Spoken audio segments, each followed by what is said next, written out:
Art is defined by the expression or application of human creative skill and imagination, typically in a visual form such as a painting or sculpture, producing works to be appreciated primarily for their beauty or emotional power.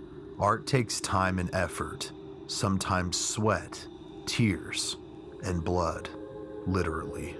But as art reflects emotional power in whatever branch it decides to express itself, could it capture with it a piece of the human soul?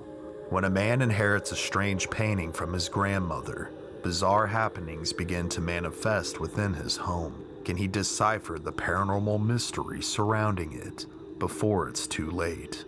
This is the untold story of the Anguished Man painting of Cumbria, England.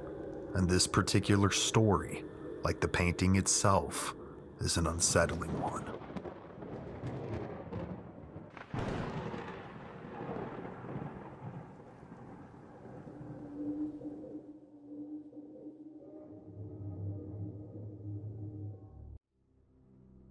Cumbria, England, a beautiful place known for breathtaking scenery, has over the years become known as a creative hub for the arts, culture, and literature, also being home to many of the artists themselves. But underneath this natural beauty lies something dark and foreboding. As art reflects beauty, it must also reflect the abhorrent. The information of some of the experiences are vague. However, I will try to tell the story as complete as I can, given what I could find. Our story begins in Cumbria, approximately around 2010. A man named Sean Robinson has just inherited a painting from his grandmother. But unlike lots of other works of art, this one is grotesque, almost terrifying, and certainly makes one ponder the sanity of the person who made it. Although no one knows for certain how it came into Robinson's grandmother's possession originally, the painting had apparently been within the family for 30 years by this point, but had been in the attic of his grandmother's house for 25 of those years. She had said she had put it there because there was something evil about it. Within the 5 years the painting was visibly present within her home, numerous bizarre things began to occur. The legend, as it goes, is that the man who painted it had used his own blood within the painting itself, mixing it with the oils, drip by drip, allowing his essence to become infused with the canvas. Although the time frame of its production is unknown, the artist behind it apparently would end by his own hand after finishing his masterpiece. Upon possessing this painting known as the Anguished Man, Robinson's grandmother would soon begin to have experiences that she couldn't explain. She began to see the dark and ominous figure of a man throughout her house, sometimes out of the corner of her eye, and other times directly in front of her. This had to have been absolutely terrifying.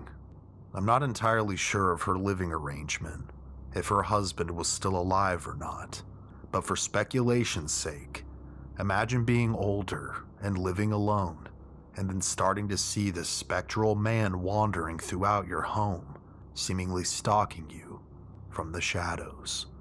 It's certainly more than enough to fuel your nightmares.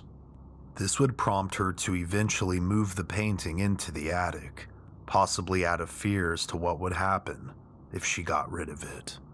As far as we know, given the information that is available, these apparitions ceased to be once the painting was stowed away from the rest of the house, isolated to its own devices within the confines of the attic above. Years later, although he had been forewarned by his grandmother, Robinson wasn't convinced of the supposed evil that inhabited this strange work of art. He himself, being a lifelong horror fan, upon receiving it, was intrigued and decided to take it home. After placing it within the walls of his house, he too would soon begin to experience terrifying events that he couldn't explain. The painting would be sat on display in an upstairs bedroom, and upon finding its new home, the painting known as the Anguished Man began to invoke something evil. As it often does, the activity started small. The day the painting was placed in the house, creaking and footsteps began to be heard and would only continue from there on out. These creaks and footsteps grew ever louder and more aggressive, and were soon coupled with tormented, almost muffled screams that would echo all throughout the house. The Robinson family soon began to see a pitch-black figure wandering throughout their home. A murky, dark presence, an ever-present set of eyes burning a hole through their very souls. These episodes disturbed Robinson, who had recalled that his grandmother had said that she experienced the very same phenomenon. In the coming months, the family would also begin to experience other hair-raising activity as well. Soon, banging could be heard all throughout the house at odd hours of the day and night, with the activity seeming to peak between 3 and 4 a.m. And with the previously mentioned phenomena, a new and mysterious, deep crying noise could also be heard, ever more frequently and with no rational origin. As time would pass, the haunting force would continue to only grow stronger. The manifestation of the Shadow Man would continue to be seen, and along with being seen, would also be observed crying and whispering. Although despite hearing the whispers, the family could never decipher what he or it was trying to say. Alongside these bizarre and creepy happenings, a horrific visual would soon be seen by Sean Robinson's very own eyes. He would find himself suddenly awake between the hours of 3 and 4 a.m., when activity would typically reach a fever pitch. Only this night was different. As his eyes adjusted, he sees standing at the foot of his bed a dark figure whose face appears to be red, and upon a closer look, Sean is frozen with fear. What he was seeing before his very eyes, totally lucid, was the very same figure from the painting. But before Sean could allow himself to scream, the figure simply vanished. Not only would this have been absolutely bone-chilling to experience, but with the activity continuing to escalate, Sean wondered what could be next, and was the apparition perhaps an omen of things to come? Whether it was the paranormal force or entity that inhabited the painting, or something else within the Robinson home. Although the home was not reported to have been haunted whatsoever prior to Sean receiving the Anguished Man, the entity persisted. One night, as the moon hung overhead, Sean Robinson found himself awake early in the morning. As he went down the stairs and into the kitchen, presumably to get himself a drink or a snack to wake up, as most people often do, he would be suddenly startled by a blood-curdling scream coming from his upstairs master bedroom. He recognized the scream. It was his wife. Robinson's wife would be woken up out of a sound sleep by having her hair played with and tugged on. Upon feeling for the origin in the darkness and rolling over, she was met face to face with a man that she described as being massive, having a sunken-in mouth and eyes, and his breathing was absolutely horrific. This experience must have shocked and terrified the poor woman. Perhaps she was thinking it was her husband laying next to her, except instead of experiencing a reassuring face staring back at hers, when looking over after regaining consciousness, she sees something straight out of a horror movie looking at her instead. This morning certainly must have been a hectic one, because how does one console their wife after an experience like that? How does one fight something that shouldn't exist? Coexisting with the paranormal force that now inhabited their home, The Robinson family did their best to try and live normal lives, but the activity only ever seemed to get worse. However, one day, when Robinson's son Keenan was pushed down the stairs by something that he couldn't see, Sean had had enough. Unsure of what would happen if he did away with the painting by discarding it, he remembered how his grandmother had dealt with it, with her own unique situations surrounding the painting, and decided to, at least for the time being, place it in the cellar of his home, away from his family. The activity itself, although still somewhat present, certainly seemed to calm down quite a bit following this move.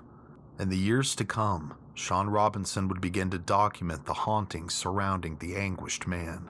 This documentation began within several months of receiving the painting, after he and his family went from skeptics to believers, after experiencing a plethora of strangeness ever since the anguished man arrived in their lives. As of right now, there are about 16 videos documenting various supernatural occurrences within the Robinson home surrounding the object. These manifestations include apparitions, flashing lights, and eerie fogs enveloping the room the painting sits in, doors opening and closing by themselves, and various objects, including the painting itself, moving on their own. More recently, it seems like a UK-based paranormal group has assisted Robinson with investigating what could be taking place at his home. Seems like they have also captured several EVPs, or electronic voice phenomena, as part of those investigation sessions.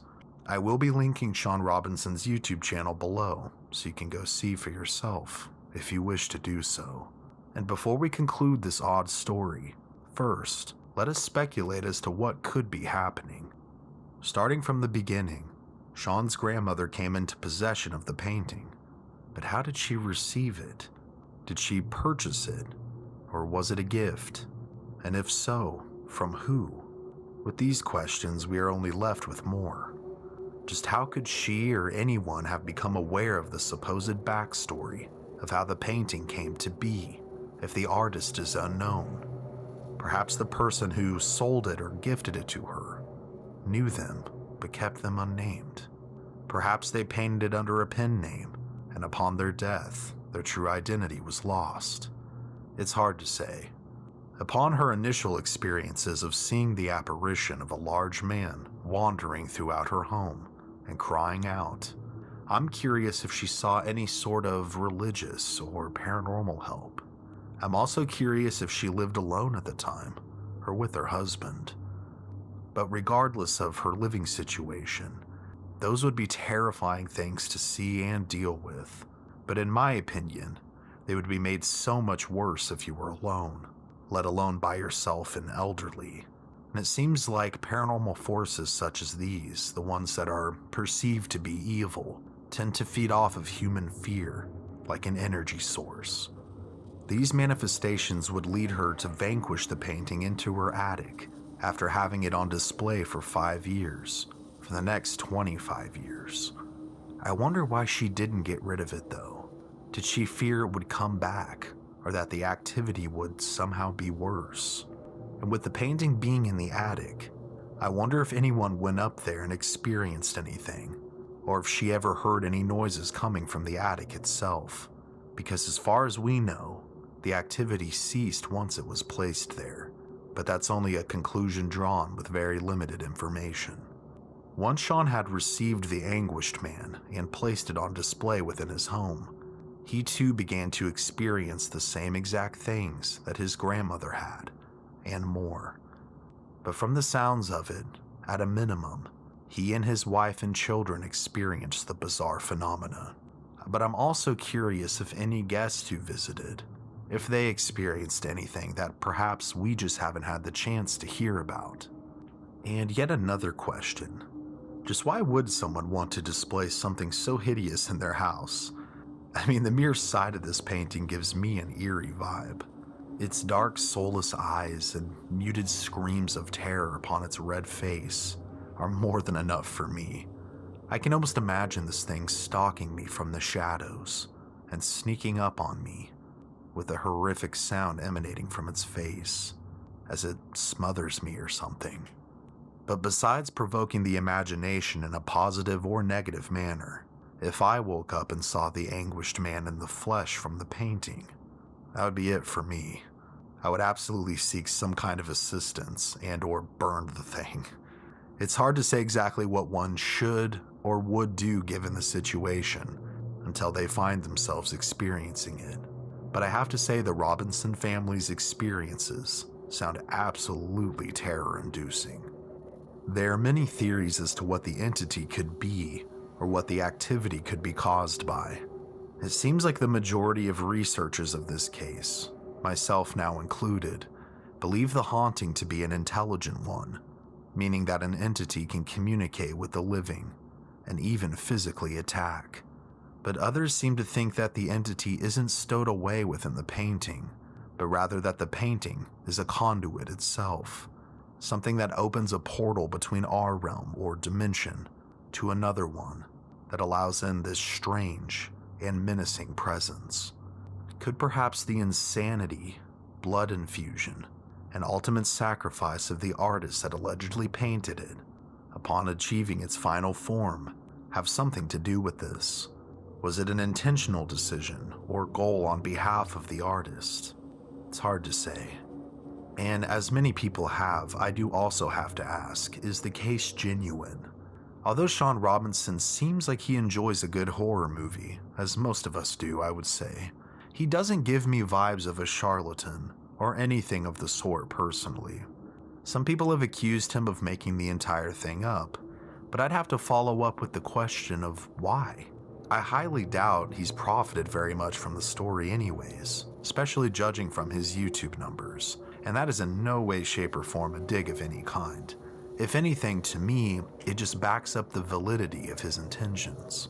He seems more pressed on sharing he and his family's experiences in order to seek other people's opinions as to what could be taking place surrounding the painting.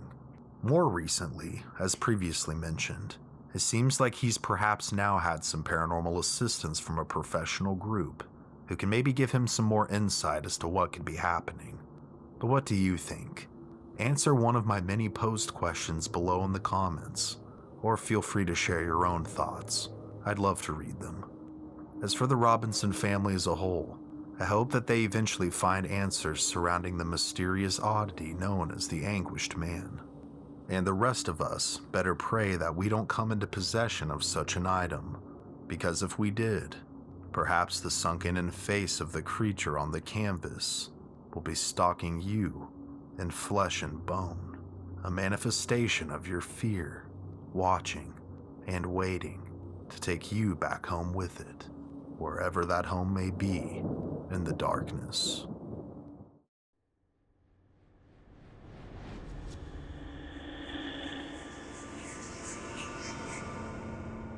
When a young woman receives a birthday gift of a doll from her mother, she is first elated, believing it to make a wonderful companion. But when the doll begins to move on its own, it soon reveals its malevolent nature. It will take the expertise of renowned demonologists and priests to help free them from the entity that now infests their lives. Will they make it out alive before it's too late?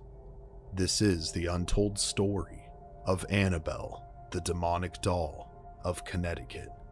And this story just may make you think twice about your keepsakes.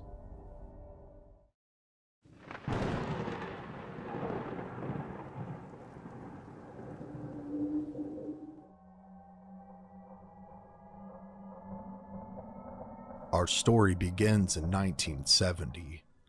25-year-old Deirdre Bernard has recently moved into her first apartment with her two friends, an engaged couple named Laura Clifton and Cal Randell. Her mother had bought her a gift for her birthday and hoped that it would keep her daughter's spirits up and spread joy to her new home as she pursued her education in nursing. Deirdre loved the gift, finding its rosy red cheeks with hair to match to be a fun companion for her new journey in life. Shortly after admiring her new doll, she placed it on her bed with its arms and legs out. For the next several days, it became routine for Deirdre to come home from her studies, spend time with the doll, and then place her back in the exact same position, with its arms and legs out on her bed. Oddly, however, after the first several days of this new routine, the young woman began to notice that something wasn't quite right. Every morning she would lay her doll back on her bed before heading to school, with its arms and legs stretched out. Yet every night upon her return, she would find the doll in different positions. Sometimes the doll's legs would be crossed, and other times its arms. And as the days went on, it would even start to be seen in different parts of her room, oftentimes with its arms pointed outward. But Deirdre's room would not be its only occupied space. The doll would begin to be found in various positions all over the apartment. And Deirdre wasn't the only person who was witnessing these bizarre manifestations. Her two roommates would seem to bear witness to them as well. One evening, Deirdre returned home with her roommate Laura, who was also a trainee nurse at the time, and her fiance Cal. Upon opening the door to their apartment, they would find the doll kneeling before them, in a chair, facing the door, as if it had been waiting for them to return. This not only scared everyone, but especially Deirdre, because she knew for a fact that as per her routine, that she had placed the doll on her bed that very morning. It had inexplicably moved on its own. To try and make sense of all this, they moved the doll and then tried to reposition it back into its original kneeling stance, the same one they had seen when initially walking through the door. But each time they tried to replicate the position, due to the design of the doll, this proved impossible. The movement of the doll, as well as its position now, left the trio at a loss for words. The only conclusion they could draw from the situation was that some kind of force was manipulating the doll. Deirdre would place the doll back in its normal position on her bed for the night, but this experience would be far from the last for all of them. Just several days following the previously mentioned happening, a new phenomenon began to manifest. Little notes, written in pencil on parchment paper, began to be found randomly throughout the apartment, and at random times. The messages included such phrases as "help us" or "help Cal." But despite the message's urgent requests for help, no one was able to figure out just what they were referring to, because none of them were experiencing an urgent situation, including Cal. And weirder still, none of them kept parchment paper or pencils. This realization just further deepened the mystery that was now unfolding before their very eyes. At first, they believed that possibly someone was breaking into their apartment to play pranks on them. So in order to check if this indeed was the case, Deirdre and Laura began leaving marks around the windows and doors. Marks that, if disturbed, would show later on. They also rearranged their furniture in an effort to ensure that if anyone was entering their apartment unannounced, that they would leave a trace. But again, later that night, upon their return from their studies, none of the furniture had been disturbed, nor had any of their marks. Yet, the doll had moved rooms. Frightened and perplexed at this point, the trio tried to come up with some potential solutions. But as they individually gave them thought, day in and day out, the doll would continue to move on its own accord, positions, and places. One day, the three would return yet again, as per their routine, to find the doll yet again in another part of the apartment. But this time, there was something different. This time, they found it sat with some kind of liquid on its hands. Upon a closer look, they were even more frightened, because the liquid appeared to be blood. And this blood was all over the doll's hands, as well as 3 distinct dots of blood were also on its chest. Terrified, the 3 sat in the living room and tried to figure out some kind of game plan on how to handle the paranormal situation they found themselves in. Deidre would grab a phone book from the cupboard and begin flicking through the pages as the group talked. One of her fingers would finally rest on a psychic medium's number. During the brief call, they would explain that they had been experiencing ghostly type activity within their apartment, but they did not inform her about the doll specifically. She would arrive the following day to see what she could do to help. As she walked through the apartment, she began to explain to Laura and Deirdre about the spirits she felt had inhabited the building. The ladies would eventually make their way to Deirdre's room, where the doll currently sat. They asked what the medium felt in regards to the doll. Upon examining it, she said she felt a strong presence surrounding the object, but informed the two that she would need to conduct a seance around it in order to discover more information. So, a seance was agreed to. As the ritual was conducted around the doll, the medium began to divulge information to Laura and Deirdre. She claimed that she had channeled the spirit of a 7-year-old little girl named Annabelle Higgins. She said that Annabelle used to play in the area long before the houses and apartment buildings were there, back when all that existed were fields. Many innocent and happy hours were passed here, until suddenly they ended.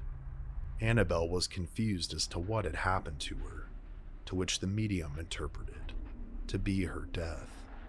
And since her death, the child had wandered the place she was the happiest, the fields. Once the apartments were built upon them, the halls quickly became a lonely place for her to haunt. With the lifestyles of most modern people requiring work most of the time, this meant that Annabelle had no one to play with. But then, one day, 2 young women brought with them a playful-looking doll. Finally, she had something to play with again, and more so, she had the comfort of 2 young women who she believed would be more empathetic and accepting of her and would allow her to play with them. Through the vessel of the medium, Annabelle would ask if she could live in the doll and be with Deirdre and Laura. Touched by the young girl's story, the 2 women agreed, and following the seance, they would name the doll Annabelle in the young girl's honor. A truly nice gesture from the 2 of them. However, upon agreeing to have Annabelle inhabit the doll and stay with them, is when the haunting truly began. Convinced now that they were sharing a space with Annabelle, they began to treat the doll as a living, breathing person. It was no longer a lifeless toy, but the young and lonely little girl. Regardless of the 2 ladies' compassion, Cal was not so convinced. He sensed that something was very off in regards to this entire situation, and believed that no good would come of it.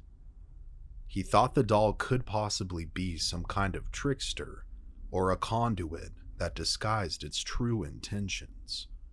And in time, perhaps, he was right. In the weeks following the seance, Cal began to feel ill at most times of the day, with no rational origin. And at night, every night, he began to have horrible nightmares. These experiences culminated with Cal waking up one night to find Annabelle gliding over his body. Before he could react, the doll's hands were on either side of his neck, strangling him, its large, void-like eyes staring into his. as it sought to steal his life. In a later interview, Cal would describe the event like this. "While I was lying there, I suddenly woke up, and something seemed wrong to me. I looked around the room, but nothing was out of place. But then I looked down towards my feet, and I saw the rag doll Annabelle. It was slowly gliding up my body. It moved over my chest and stopped. Then it put its two arms out. One arm touched one side of my neck, and the other touched the other side, like it was making an electrical connection. Then I began to be strangled. I was writhing and trying to push the doll off my chest, but I might as well have been pushing on a wall because it wouldn't move. As hard as he pushed against the doll, it would not budge, and just as he felt like he was slipping into unconsciousness, with every fiber of his being, he pushed back and finally was able to throw the doll away from him. However, despite a terror-struck but relieved Cal, this would be far from the last time that Annabelle would seek to destroy. One night, when Deirdre was out of the apartment, Laura and Cal were spending time together in the living room. This relaxing time, however, was quickly interrupted with a large banging sound that emanated from Deirdre's room. The couple, confused as to what it could be, rushed to find the source. With Cal headed in first, they threw the door open, expecting to see someone. But to their surprise, they were only met with the icy gaze of Annabelle. She was staring at them from the floor, as if she had been tossed aside by someone. Cal walked over to the doll and went to pick it up, but suddenly he dropped Annabelle and screamed in pain. The young man winced in agony as white-hot slashes lashed his chest. A small pool of blood began to form in the middle of his shirt as he frantically darted towards the door. Laura was paralyzed with fear as her boyfriend had been attacked by something that neither of them could see. The two would run out of the room and back to the living room as soon as possible, praying to God that this force wasn't pursuing them. When they reached the sofa, Laura pulled up Cal's blood-soaked shirt to find several large gashes on his chest that looked like claw marks. By now, it was becoming increasingly clear that Annabelle sought to harm them. Upon informing Deirdre of what had happened while she was gone, when she arrived back at the apartment, the three, unsure of what else to do, contacted a local priest for help. He would in turn request permission to help from his superiors, and his superiors then passed on the information to paranormal investigators, Ed and Lorraine Warren.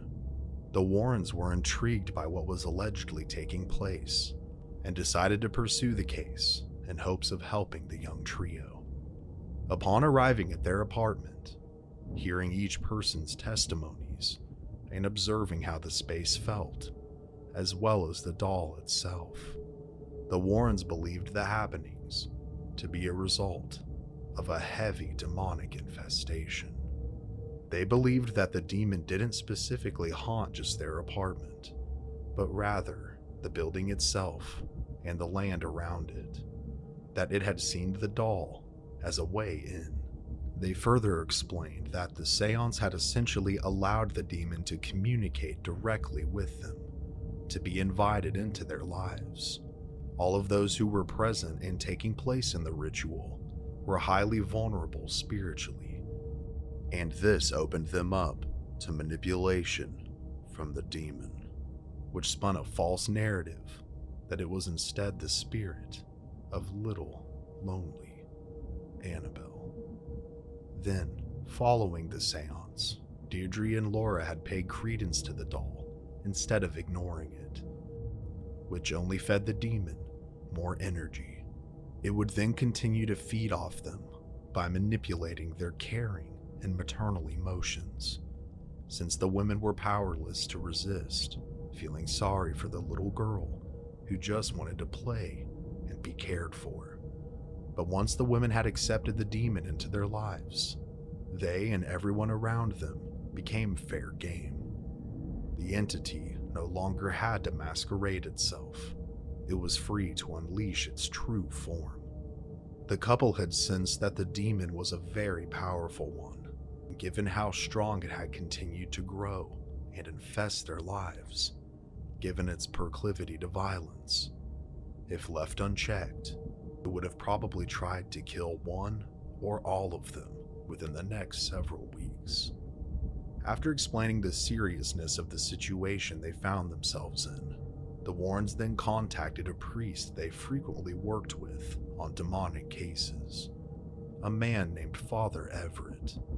And Father Everett agreed to come and bless the apartment in an attempt to weaken or drive out the demon entirely.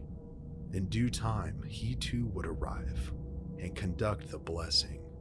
Once Father Everett was finished and had departed, the Warrens warned the group that if the blessing hadn't driven the demon out, that it at this time was severely weakened, but could potentially come back with a vengeance. Believing the doll to be a conduit, at Deirdre's request, the Warrens took Annabelle with them when they left.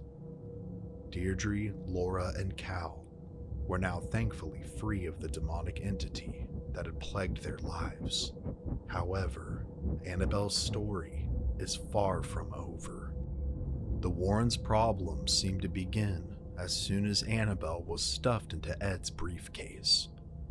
As the couple was headed home, they began to experience engine issues in their vehicle, which almost resulted in multiple head-on collisions. The demonic entity was causing the power steering and brakes to fail, and even the engine to stall. Once they were able to finally get back home, the doll would be placed within the Warrens' office, specifically within Ed's chair. In the days to come, the Warrens would begin to witness the doll manifesting paranormal activity within their very house. The doll was seen levitating on several occasions and began to frequently teleport to different rooms.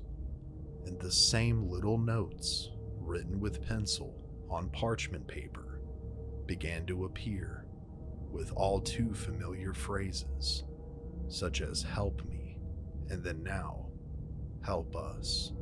On top of this, one evening, while she was alone, Lorraine began to hear what she described as loud rolling growls that reverberated within the walls and throughout their entire house. Following this night, the Warrens would be visited by Father Daniel Mills, a Catholic priest the couple were also working with.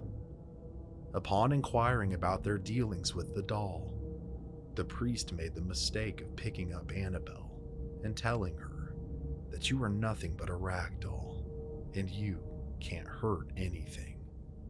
As the priest laughed, Ed warned him to never touch or say anything like that to the doll ever again.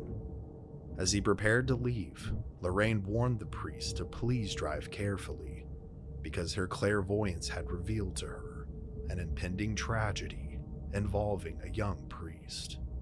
Appreciating her concern, but writing the situation off, Father Mills departed the Warrens' residence. A few hours later, he would be involved in a near-fatal car accident, which totaled his vehicle after his car's brakes had mysteriously failed. Upon receiving the news that the priest was hurt but would survive following the accident, the Warrens decided to lock Annabelle away in hopes that she would never be able to hurt anyone ever again. They would douse her in holy water and place her within a blessed glass case. A blessed crucifix would also be placed on the outside of the box, as well as a warning sign asking anyone who may come across the doll not to touch it. The doll was then placed in their occult item collection. Although Annabelle was now sealed away in hopes that she would no longer harm anyone, her power still seems to affect those who visit her. After Ed passed away, Lorraine, in several interviews, would refer to Annabelle as one of the most evil objects she had ever come into contact with. Besides numerous bouts of bad luck, some people have even said to have encountered death as a result of meeting her, as well as others losing their minds completely and ending up in psychiatric care for the rest of their earthly existence. One day, a young man visited the Warrens Museum and clearly did not think things through. He went up to and challenged the doll, wanting the worst of whatever it had to offer.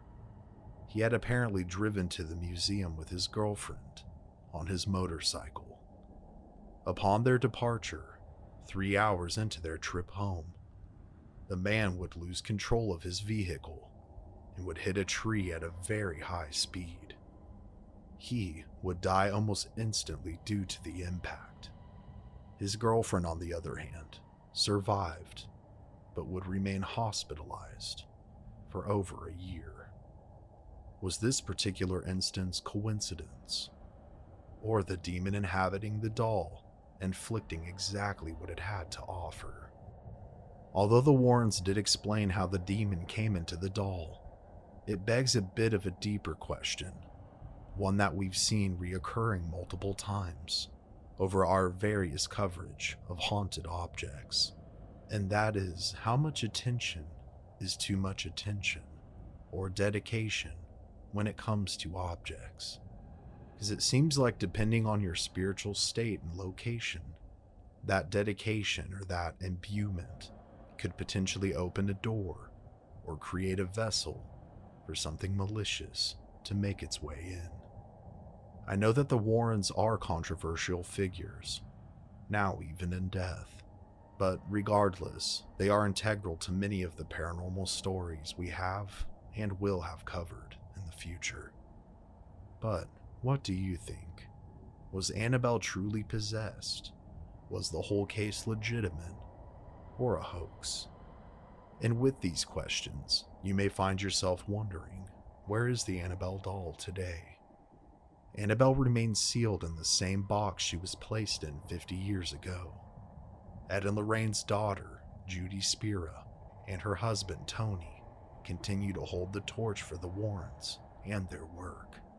Annabelle is on display for all to see at the Occult Museum. And if you choose to visit, if you happen to find yourself staring into her big, dark eyes, just know that if you stare too long into the abyss just may stare back at you.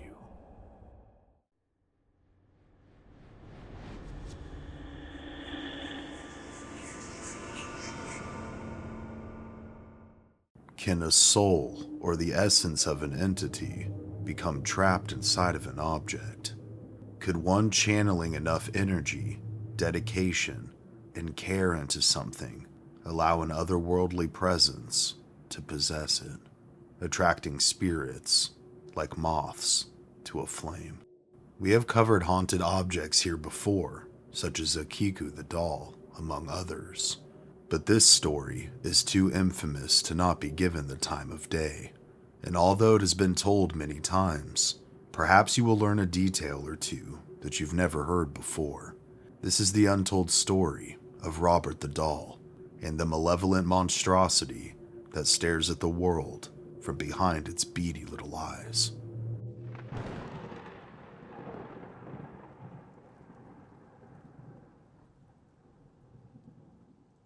At first glance, most people tend to agree that although dolls of all sorts can be creepy to say the least, there is something particularly unnerving about the doll that has become known to the world as Robert. But behind the initial feelings of unease at first glance lies many tales of accidents, tragedy, and misfortune, all supposedly at Robert's hands. Far too many within his presence to just be a string of awful coincidences.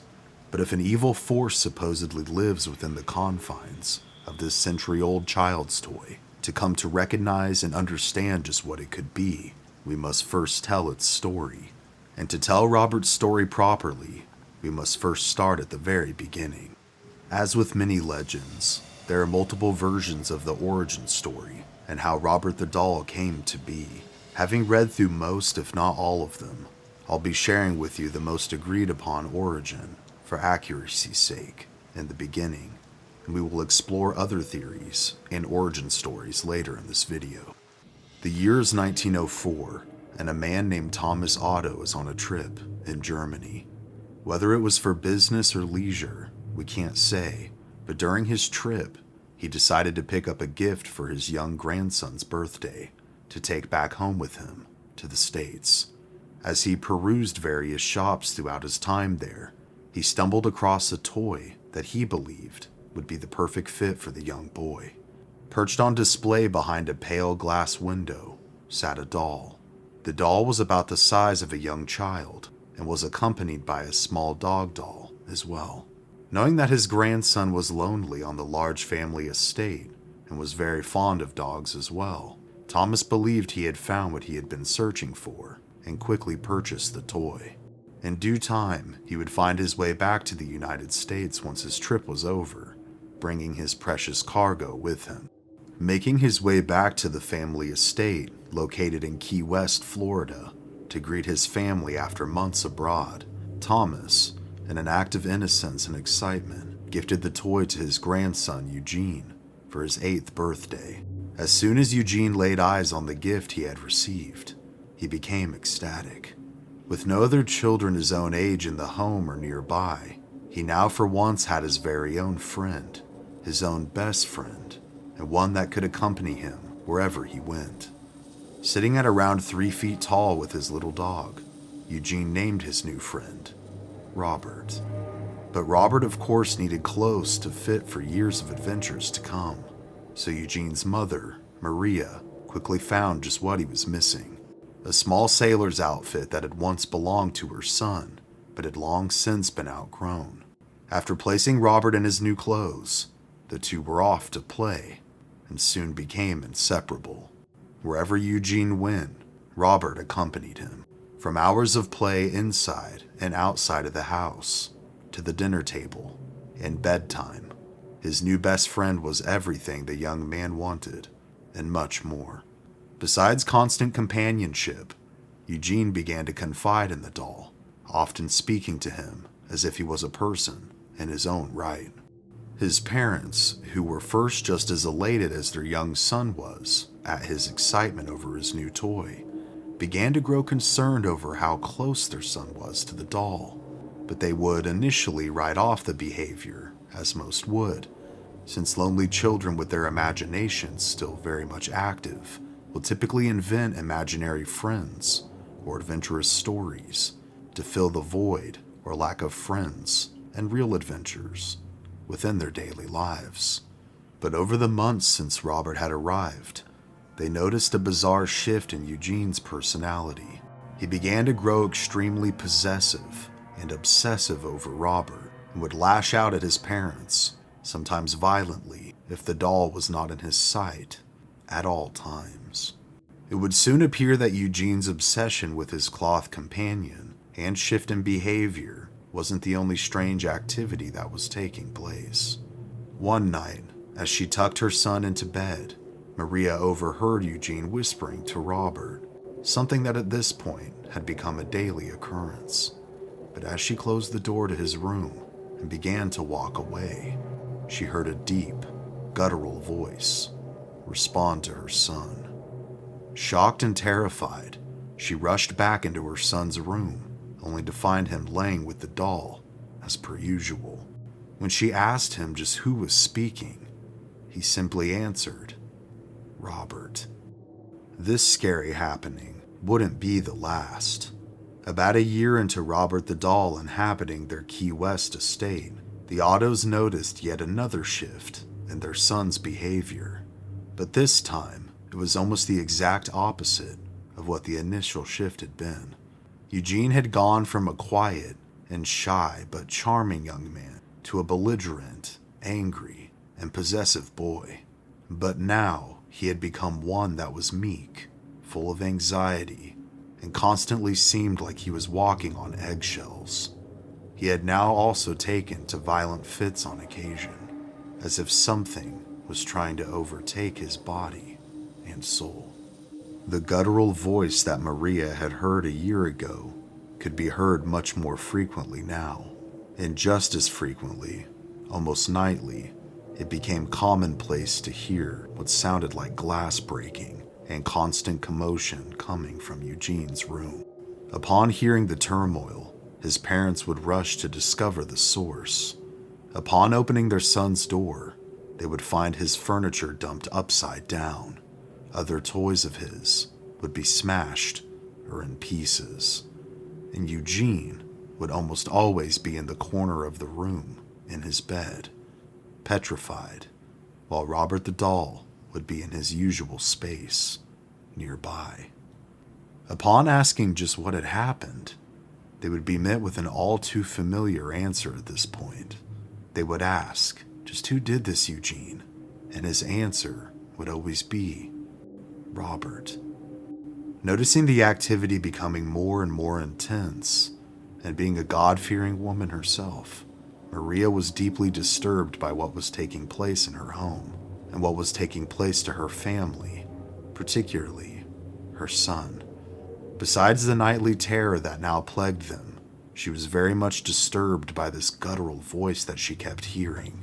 Knowing that her son had not yet matured, she knew that there was no way his voice could reach that deep level of tonality and malice that she often heard. At times, the voice would even shout and speak over Eugene, and unless he was exceptionally good at ventriloquism, something was horrifically wrong. It was as if the devil himself now occupied the walls of their home.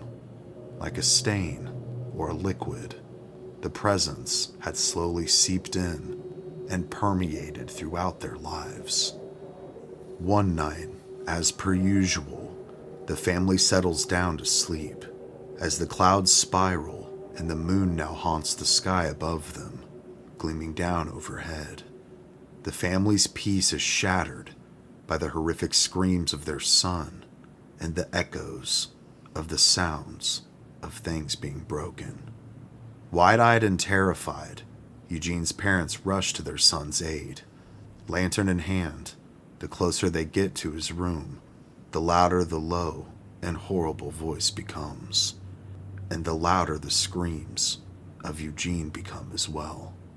The deep voice that had been growing louder suddenly was silent like the winter snow as hands touched the doorknob.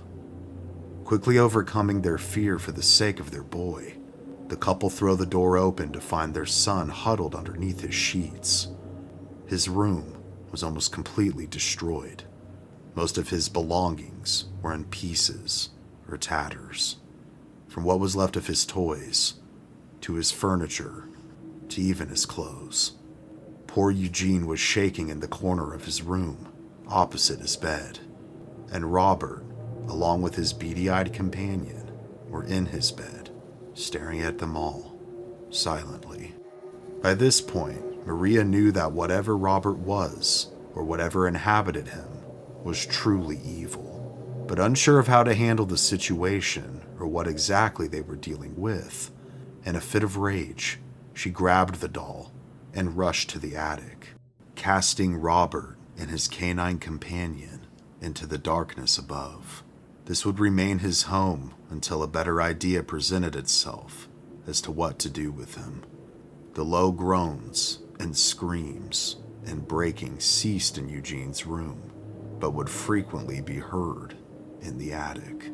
With having such a large estate to care for, the family did have a team of servants to care for the property, but their loyal crew, having experienced the strangeness themselves, up and quit. The servants soon became a revolving door, with new faces almost always coming and going just as quickly as they started. Despite his banishment to the attic, alongside the occasional crashing sounds and yelling, the family said that they would also hear Robert walking around, the pitter-patter of his small feet often being heard, echoing all throughout the house, especially at night, when he seemed to truly come alive, so to speak. As the years passed, and despite all of the childhood trauma and fear inflicted on him by the demonic doll, unbeknownst to any rational mind, after his parents' passing, Eugene would choose to take Robert back into his possession as an adult. Perhaps he did this to ensure that Robert wouldn't inflict terror upon anyone else. Maybe he felt like he had the most experience dealing with him, and therefore he was the most equipped to handle anything that could possibly happen as a result of his presence. Eugene in his adult years became an artist and would later marry and have a family of his own. He kept Robert propped up in the window of his art studio, known as the turret room, which overlooked his front yard. Annette, Eugene's wife, was said to disapprove of Robert's presence in the house and demanded that he be gotten rid of or banished into the attic or basement. For a short time this took place, but naturally, Robert didn't take kindly to this and apparently began to make threats towards her by visiting her in her dreams and verbally telling Eugene that if he was not moved back, horrible things would happen to his family. So eventually, Robert was placed back in the turret room. Aside from this, I couldn't find any additional information on the happenings that took place during those years inside the home. I would hope and imagine that perhaps Robert had gone dormant during this time, especially since Eugene did eventually have children of his own, and hopefully didn't allow them to be compromised by having such a thing in the house. There were, however, reports of passerbys, school children and neighbors, feeling a strange presence when passing by the house on a daily basis. Others would say that they could see Robert move, but in the blink of an eye, he would be back to where he was sitting. Eugene Otto would continue to spend the rest of his life painting in the turret room with Robert the doll until his death in 1974. However, this bizarre legend does not stop with his death. Upon Eugene's passing, his family sold the house to a woman named Myrtle Reuter. Upon moving into the home, she noticed, sitting in the window of the turret room, was a small doll with a sailor's uniform. She thought this to be strange, since the Otto family had not left any other belongings behind when they had moved. But regardless, she decided to keep it. Myrtle soon began to realize that there was something different about this doll. Upon house cleaning, she would typically notice that he moved around the room, seemingly by himself. At night, she would hear what she described as small footsteps all throughout the house.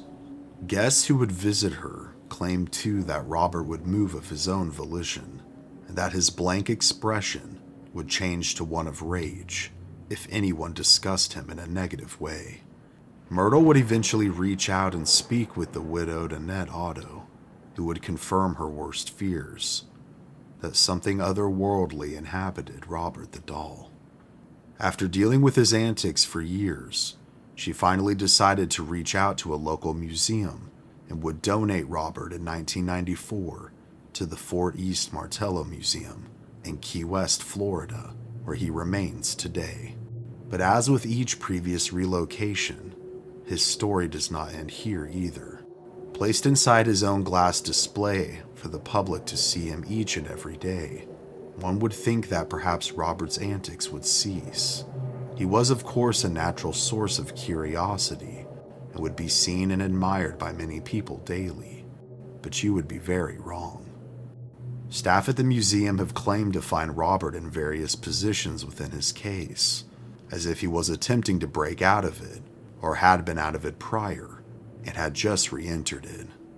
The phantom footsteps, as previously claimed by all three families, has also been reported, as well as the doll's expression changing from neutral to nasty in an instant.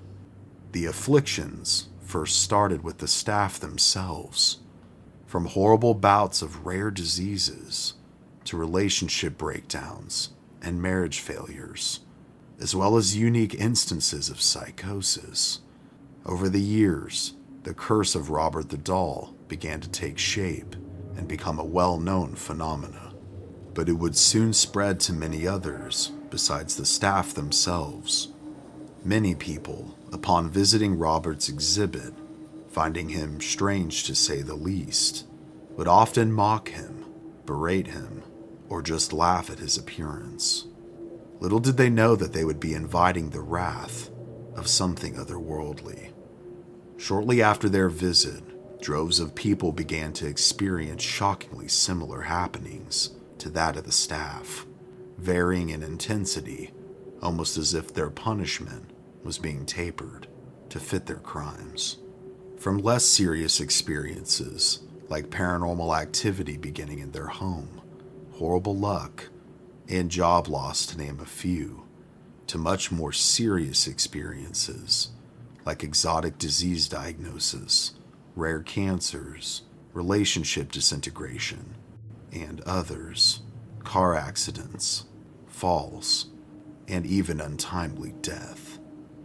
Eventually, a warning would be added to Robert's exhibit, explaining the alleged curse and the proper etiquette to approach him with, whether that's to observe or take a photo, is to not offend whoever or whatever inhabits the doll itself.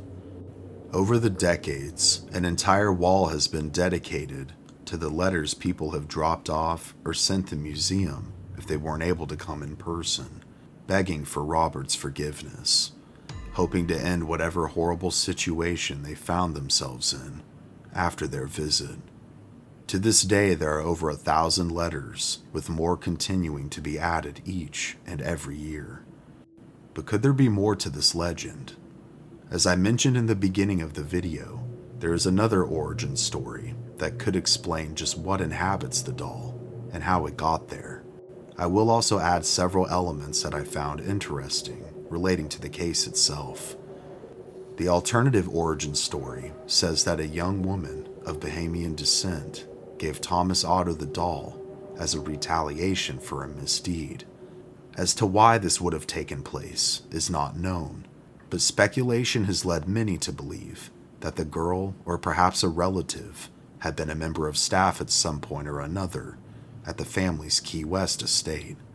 The retaliation was that the doll had been imbued with a spirit that had been conjured using voodoo, and by trapping the entity within the doll, making it its vessel, it became aware of its surroundings and knew what it was sent there to do. Although with many details in this case, lots of details can't be corroborated due to the age of the story itself, but there are a few details that I managed to dig up that are interesting. The doll itself appears to have been manufactured by the Steiff Company, a German family company that was headed by German designer Richard Steiff, the original designer of the beloved teddy bear, and the original design of the doll in particular, and others that were similar to it, were not designed as toys, but rather stage props for the time. So it's hard to say if Robert was ever intended as a toy in the first place. The family tree of the Ottos also has conflicting information in regards to birth and death dates, as well as names, but I did my best to corroborate this information, and I'll be linking the info in the description below. Today, Robert continues to be on display, and his antics continue to persist. He seems to be just as powerful as he was all those years ago. The museum keeps a cataloged record of all ailments that have been reported as a result of offending him for future reference. His reach also continues to expand as his legend grows and becomes more and more well known across the world. Robert the Doll has been the inspiration behind many books, movies, and podcasts, as well as a local legend in Florida. And this lesson truly applies to anyone and everyone. Have respect when you meet someone, because you never truly know who or what you could be dealing with. And please, if you find yourself at the East Martello Museum in Key West, Florida, and you happen to come into contact with the entity known as Robert the Doll, be respectful, because if you're not, you may just pay the ultimate price.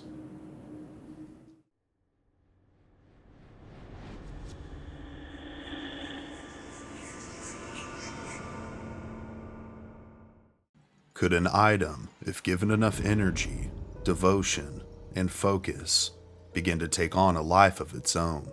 Could it begin to exhibit human-like characteristics, as if it has been imbued with or contains some kind of soul or entity inside of it? This act of magic has been practiced by multiple religions and cults throughout the ages. This is just one very strange example that it could indeed be possible.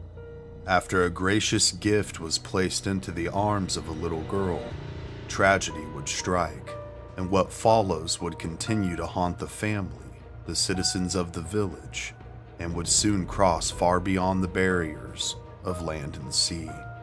This is the untold story of Okiku, the haunted Japanese doll, and the bizarre paranormal force that possessed it.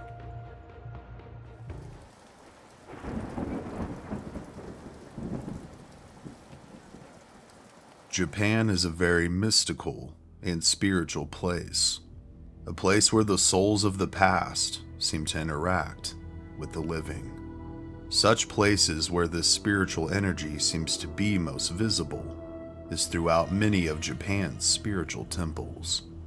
Home to many religions, the two main ones being Buddhism and Shintoism, thousands of temples exist all over the country.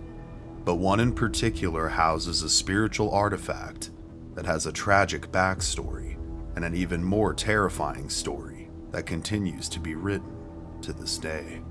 Located in Hokkaido, Japan, at the Meninji Buddhist Temple, is a doll with a bizarre and tragic backstory indeed. Although there are several origin stories of how the doll came to be and how the temple became its final living space, so to speak, all of them have most of the main details in common.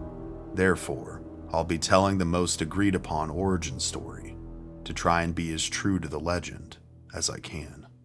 The year is 1918 in Hokkaido, Japan, and a 17-year-old boy by the name of Ikiki Suzuki is in search of a gift for his little sister's birthday. As he pursues the different vendors and small shops, something soon catches his attention. In one of the store windows, he spots a small, childlike doll wearing a traditional Japanese kimono. Knowing that he had finally found something his sister will love, Ikiki quickly purchases the doll and makes his way back home through the countryside. As the family celebrates their little girl's birthday, Okiku is presented with the doll, and almost immediately, as soon as her eyes meet hers, she falls in love with him. The two from this point become inseparable. Wherever Okiku is, her doll is right by her side. She combs her hair, bathes her, dresses her, and treats her as if she was her little sister. The two even share meals and sleep side by side. The joy that the doll brought Okiku must have filled Ekiki's heart with such happiness, but soon that happiness would change to tragedy. One hot day, as the little girl played outside with her doll, she was bitten by a mosquito. This benign insect bite would soon manifest itself into a horrible case of malaria. Although the family did everything they could possibly do, Okiku would pass away, scared and gasping for air as she clutched her special doll, all the way until the moment she took her last breath. Devastated, the Suzukis planned to have their little girl buried with the doll since she loved it so much. But unfortunately, due to either governmental or religious oversight at the time, this wasn't an option. Instead, after they had laid Okiku to rest, the doll would be placed on a small family shrine located within the living quarters of their home, as a tribute of sorts to their late daughter and their love for her. But shortly after the doll was placed on the shrine, very strange things began to happen. Okiku, upon walking past the shrine one day, noticed that the doll's hair seemed significantly longer than what it had been when it was placed there. The hair, which was originally shoulder's length on the doll itself, and black, was now overgrown, with differing shades of brown hair also coming through and splitting at the ends. Finding this bizarre to say the least, he brought the discovery to his parents' attention, and unsure of what else to do, they trimmed the doll's hair. As the days came and went, the family began to have distressing dreams at night of their departed Okiku. Sometimes she would be scared and alone in the darkness, calling out to them, only being recognized by her voice. Other times, she would blame them for what happened to her. Each member of the family at differing times had these dreams, and they would soon lead all of them to believe that Okiku's soul wasn't peacefully resting. These disturbing dreams soon became all the stranger when the doll, which they began to refer to as Okiku in their daughter's honor, would appear by their bedsides, following these nightmares.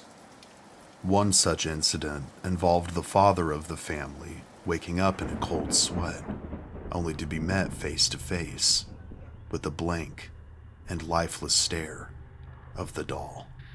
Unsure of what was taking place, the Suzukis turned to their faith. After contacting a local Buddhist priest and having a cleansing ritual be performed on their home and the doll, the activity seemed to grow and become stronger. Accompanying their ever-frequent nightmares and random movements of the doll, the chilling events grew into full-blown spiritual manifestations. During their waking life, they soon began to hear banging noises all throughout the house, and the whispers of a little girl. Strange disembodied voices, varying from high-pitched, like those of a child, to the low groans of something unexplainable, began to be heard. Their lights began to flicker on and off, and the paranormal activity seemed to happen more frequently as the calendar ticked closer to the birth and death dates of Okiku. These strange and terrifying happenings would continue over the course of the next 20 years, with multiple religious priests and shamans being contacted, and all coming to the same conclusion that after the cleansings failed time and time again, that the restless spirit of Okiku now inhabited the doll she once loved so much.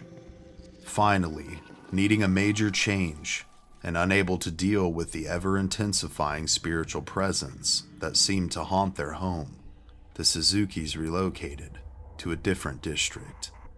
Believing the doll to be the source of their various ailments and emotional torture that they had endured over the last 2 decades, they had no desire to take it with them. The family had reached the conclusion that if their daughter's soul wasn't at peace, what could perhaps be helping to fuel Okiku's power or magic was the close proximity of her grave to their home where the doll resided.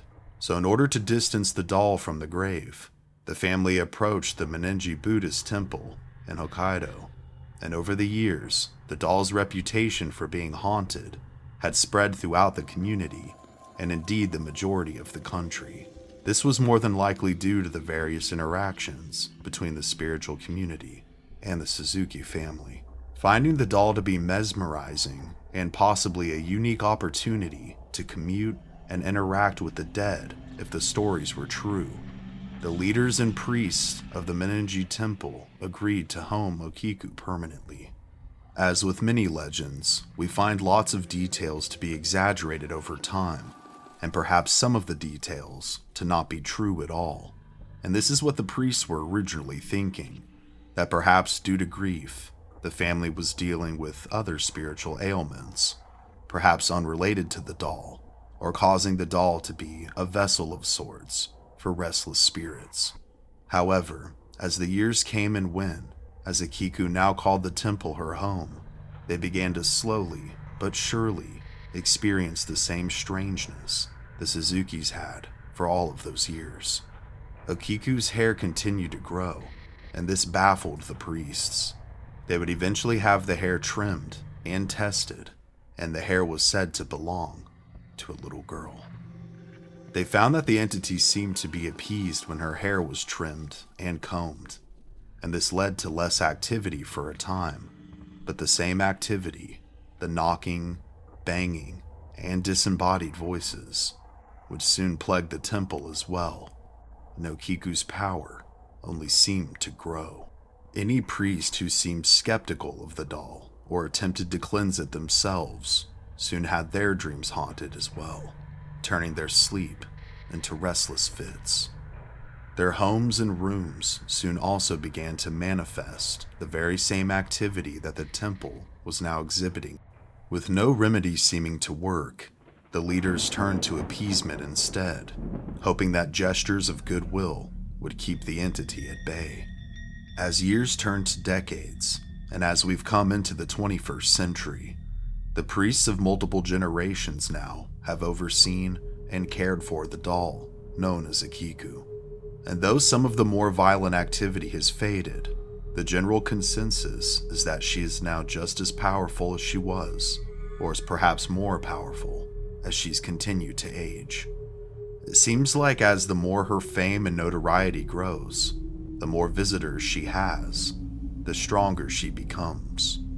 She continues to invade the dreams of those who come to visit her, and her hair is growing faster and more frayed.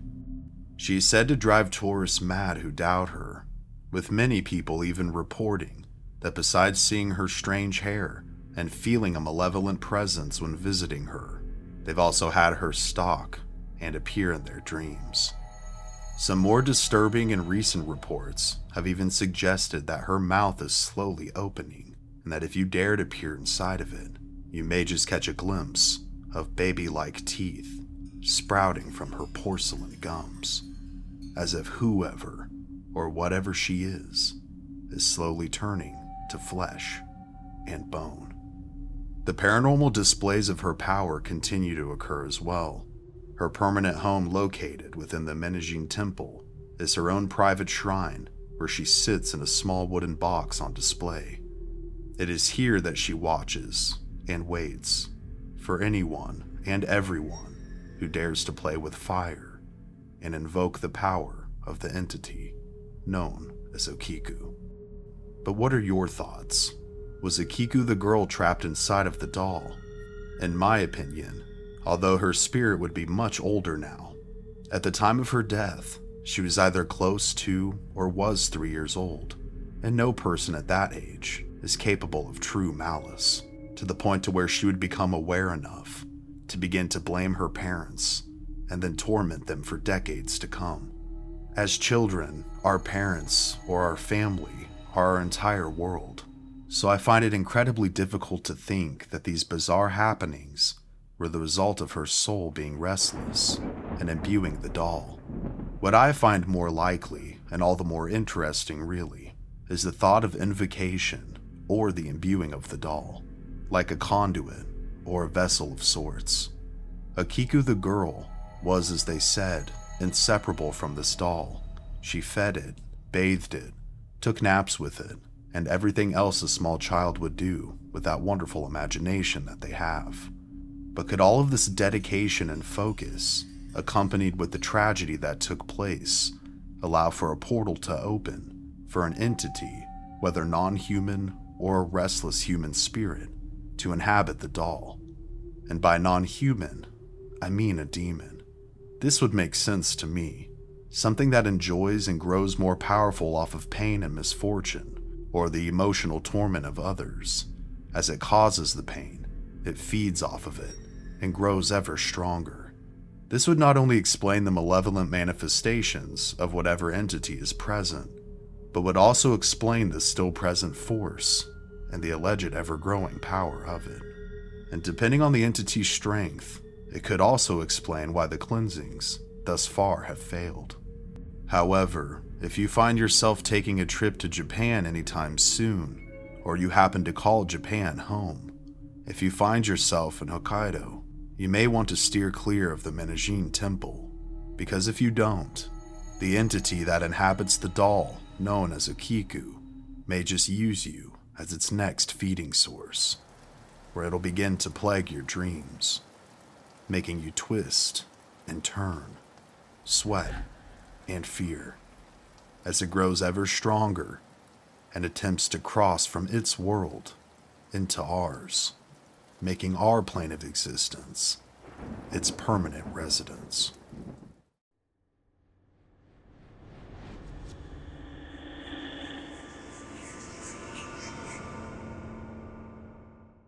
When you think of the paranormal realm, what is the first thing that comes to your mind?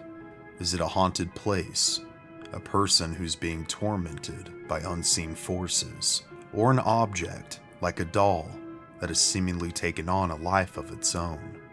Or perhaps a little of all three, and more. But have you considered that a vehicle could be haunted? Considering if objects could be haunted, it seems possible to me that this story may just convince you that something inhabits this vehicle in particular. Something malevolent. This strange tale over the decades has seemed to take on a life of its own, and not only has it been requested, but deserves its very own rendition here on Mystery Archives. This is the haunting story of James Dean's cursed car, and whether or not it continues to plague the lives of those who possess its parts. James Dean, both in the 50s at the height of his fame, and even today, is widely considered a Hollywood icon. Born James Byron Dean in 1931, he was born into a humble background in Marion, Indiana, the only child of Mildred Wilson and Winton Dean. Growing up, he excelled in school both academically and athletically, playing varsity baseball and basketball, as well as becoming an avid student of drama.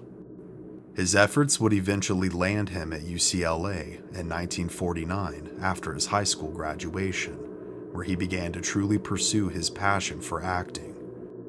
He had first started out as a pre-law major, but would soon switch his major to drama. His first role in college that truly made him consider becoming an actor was when he was selected out of a group of 350 other actors to portray Malcolm in the play Macbeth. Shortly after this, he also began acting in James Whitmore's workshop. Although he loved acting, his father didn't, and his choice of major would soon alienate the two from each other. But refusing to give up on his dreams, James would drop out of UCLA in January of 1951 to pursue a full-time career as an actor. It was during this time that he began to pay his dues, so to speak. First starring in a Pepsi commercial, then landing a series of walk-on roles in various movies such as Fixed Bayonets, Sailor Beware, and Has Anybody Seen My Gal? While struggling to pay the bills whilst chasing his dreams, James also worked as a parking lot attendant at CBS Studios, where he would eventually meet Rogers Brackett, a radio director and agent who offered him professional advice and guidance to assist him in furthering his career. Brackett would open a major door for James, a starring role in the Broadway play See the Jaguar, which would indeed continue to open many other opportunities for the aspiring actor. Moving from walk-on roles in movies to several television appearances, and soon a major role in a major film, he would finally receive his big break in 1953, where he starred in the movie East of Eden. It was here that his complexity as an actor and improv skills were finally able to shine. Almost immediately after East of Eden premiered, Dean would quickly pick up another and an even bigger role in Rebel Without a Cause, as well as another film called Giant following soon after. Rebel Without a Cause is what seemed to make Dean a cultural icon, becoming not only an admired actor to many, but a heartthrob as well to thousands. In 1954, shortly after East of Eden had concluded being filmed, James began to take an interest in auto racing. He purchased several vehicles for the hobby, including a Triumph Tiger T110 and a Porsche 356. James competed in his first professional event at Palm Springs Road Races, held in Palm Springs, California, where he achieved first place in the novice class and second place for the main event. He continued to race and would race at Bakersfield a month later, where he would take first in his class and third overall. Really taking to the motorsport, he hoped to compete in the Indianapolis 500, but his busy filming schedule unfortunately made this impossible. His final race would occur in Santa Barbara on May 30th, 1955. During this race, he was unfortunately unable to finish due to a blown piston. His racing career was then placed on hold by Warner Brothers, the studio in charge of the film Giant, until filming was finished. Dean would finish his scenes, and while Giant was in post-production, with the ban lifted, he decided that he would race again. However, this time, he wanted something stronger and faster. On September 23rd of 1955, James purchased a new 1955 Porsche 550 Spyder and brought it to the legendary flim-flammer George Barris to have it personalized before his next race. During the customization process, he chose tartan seats, the number 130 emblazoned upon the hood, and the name Little Bastard painted on the back, just underneath the Porsche emblem on the engine cover. Almost as soon as his car was done being customized, and James began to drive it around, there was a series of omens that should have alerted him that something wasn't quite normal with Little Bastard. Later that day, on September 23rd, James was driving his new car around Los Angeles, where he met up with British actor Alec Guinness to show him his new toy. Almost immediately, Alec became very wary of the car. In his personal diary, he said this in regards to seeing it for the first time, and this is also a summary of what he told James himself in person that day. The sports car looked sinister to me, exhausted, hungry, feeling a little ill-tempered in spite of Dean's kindness. I heard myself saying in a voice that I could hardly recognize as my own, "Please, never get in it. If you get in that car, you'll be found dead in it by this time next week." After being told that his car seemed sinister and that he would be found dead in it by this time next week, all James did was laugh. Exactly 1 week later, on September the 30th, James Dean and Rolf Wutterreich, a former Luftwaffe pilot and factory-trained Porsche mechanic, were at Competition Motors in Hollywood, preparing Little Bastard for racing that week at the Salinas Road Races in Salinas, California. The intent was for Dean to transport the car via a trailer to Salinas, behind his 1955 Ford Country Squire, with his photographer, Bill Hickman. But before it could be raced, the car needed some break-in miles on it to make sure everything was in working order. Rolf suggested driving the car to Salinas to break in the engine and familiarize himself with his new vehicle. He would also ride with him. After having a cup of coffee across the street from Competition Motors at 1:15 p.m., the group departed for Salinas. At 3:30 p.m., Patrolman O.V. Hunter said he stopped and wrote Dean a ticket just south of Bakersfield, California, for driving 65 miles per hour in a 55. Hickman, who was towing the trailer, would receive a ticket for 20 miles over the speed limit because he was towing a trailer in which the maximum speed allowed would have only been 45 miles per hour. The crew would then stop at Blackwell's Corner on Route 466 for drinks. Here they also met up with Lance Ravendlow and Bruce Kessler, two other racers who would also be competing in the Salinas road races. Once they had departed at about 5:15 p.m., Dean and Hickman drove west towards Paso Robles. A half an hour later, a black and white 1950 Ford Tudor coupe was headed east on 466. The vehicle was being driven by a 23-year-old California Polytechnical student, a man with a strange name of Donald Turnipseed. Donald made a left on Route 41, and as he crossed the center line, Dean, who was traveling around 85 miles per hour, tried to avoid him. However, despite his best efforts, the two vehicles collided head-on. The Ford coupe, upon the collision, slid 39 feet down Route 466 in the westbound lane. Dean bore the brunt of the collision, but stayed within the car. Wutterreich, however, was thrown from the Spyder and was laying on the shoulder multiple feet away from the scene. Upon the arrival of emergency personnel, with Little Bastard completely totaled, they would have to pry James from the mangled vehicle using a crowbar. An unconscious and dying James Dean was then placed into the ambulance, along with a heavily injured Rolf. The closest hospital was 30 miles away, and as the ambulance rushed towards Paso Robles War Memorial Hospital, they too, as if they had been stricken with the worst luck imaginable, would also be involved in a car accident. Despite the horrible circumstances surrounding the initial accident, the ambulance did eventually make its way to the hospital roughly 45 minutes later, and although it would take months of recovery, Rolf would live. But despite the emergency crew's best efforts, Dean, however, would be pronounced dead on arrival at 6:20 p.m. His final cause of death upon autopsy would be determined to be a broken neck and internal hemorrhaging as a result of the crash. He also had sustained multiple broken bones, including his legs, arms, and jaw, as well as multiple severe external lacerations. Donald Turnipseed, however, despite his vehicle also being totaled, walked away with barely a scratch.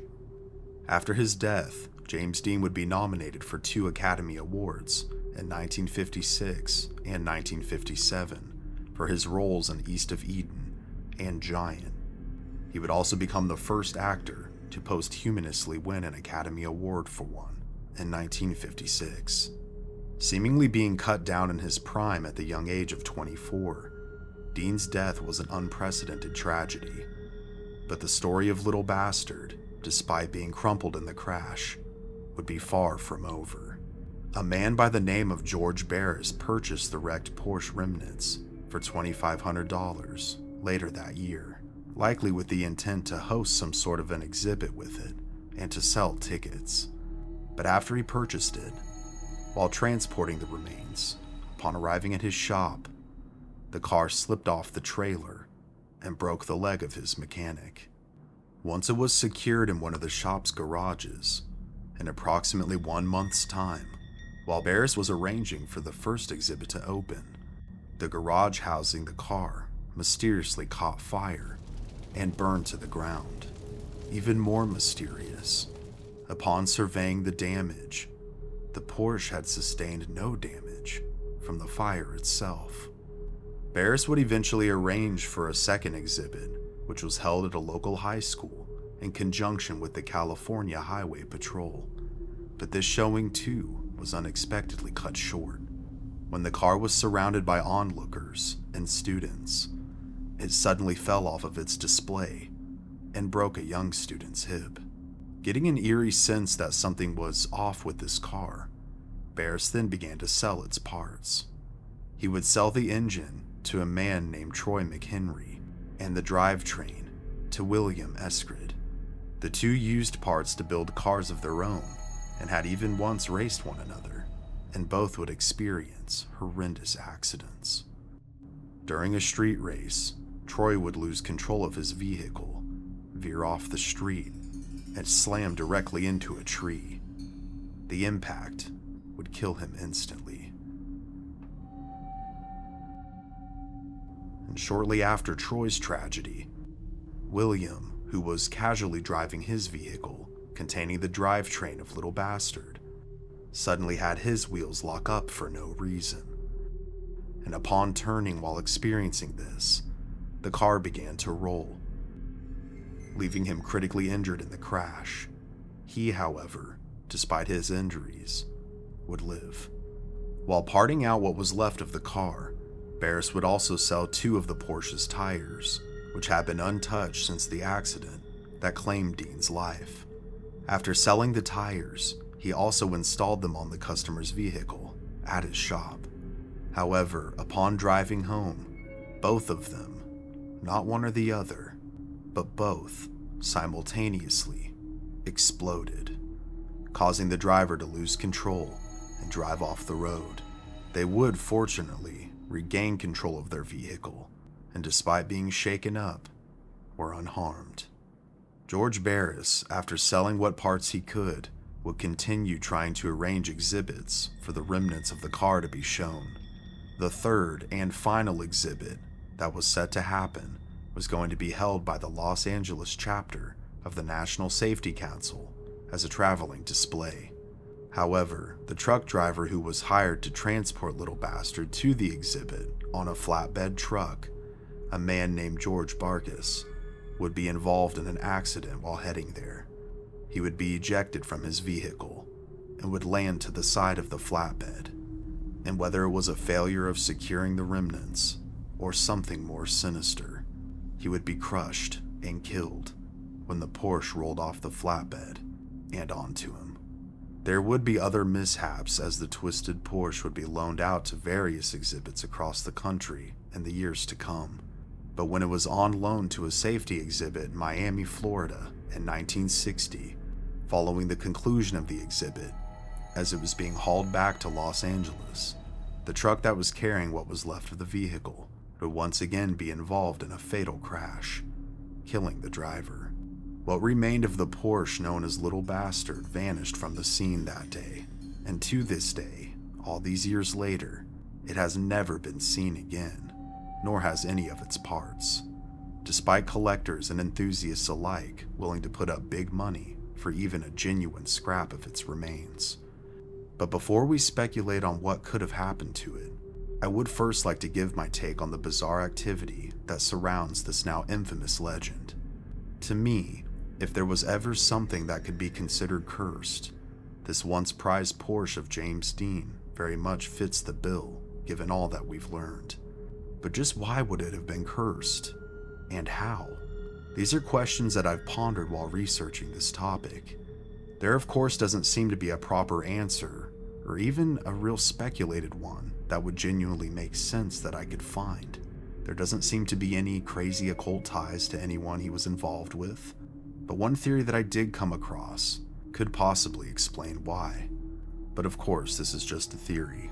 I don't want people getting mad at me. James Dean, besides being an acclaimed actor by the young age of 24, was most definitely a heartthrob with the ladies. It's been rumored that among his various affairs with rich and powerful women, he also had multiple escapades per week. The theory I came across was this: could it have been possible that some star-crossed lover or fling of Dean's could have placed a curse on him? Curses, of course, like anything paranormal in nature, are subject to a sense of belief in these kinds of things, or so most think. Perhaps Dean broke the heart of the wrong person. With Dean hitting the big time and also taking up car racing in between films or the filming of those films, perhaps one of his girlfriends, rather jealous or heartbroken, or both, placed a curse of sorts on him, either on him or something to do with his newfound love for motorsports. How this would have exactly imprinted specifically upon the newly purchased Porsche of 1955 goes far beyond my expertise, but it is the only explanation I could find that would remotely make sense, aside from a horrible string of unfortunate coincidences. And strangely enough, the man who hit Dean, having the name of Donald Turnipseed. Turnipseed, in my opinion, is all too close to turnip speed. It's kind of weird, don't you think? With all of the darkness surrounding this car, Rolf had a very tragic ending as well. Upon his post-wreck recovery, he began to receive horrible letters from James Dean's fans, blaming him for the actor's death. This eventually led to a terrible drinking problem, as he felt responsible for what had happened. He would eventually move back to Germany, where he experienced many lows, including multiple divorces, and his final marriage, however, seemed to be at the lowest point in his life. Having been depressed for years, coupled with other psychological problems stemming from the guilt of the accident, with too much alcohol in his system, in 1969, Rolf attempted to end his fourth wife. He stabbed her 14 times with a kitchen knife while she slept. Afterwards, he attempted to take his own, but failed. He was, however, arrested and would spend a lengthy term in a mental institution instead of prison. This would also be his last and final divorce. He would for a short time bounce back as both a Porsche mechanic and would also be a racer himself once again. But again as well, he succumbed to psychological issues. Falling back on hard times, in July of 1981, He signed a contract for 20,000 Deutschmarks for a feature in a TV show discussing the accident and the death of James Dean. As he contemplated what he was going to discuss, he would become heavily intoxicated, and later that night, he would crash his Honda Civic into the wall of a residence in Kupferzell. Ironically, like James, he too had to be cut from the wreck and would be pronounced dead on arrival at the hospital.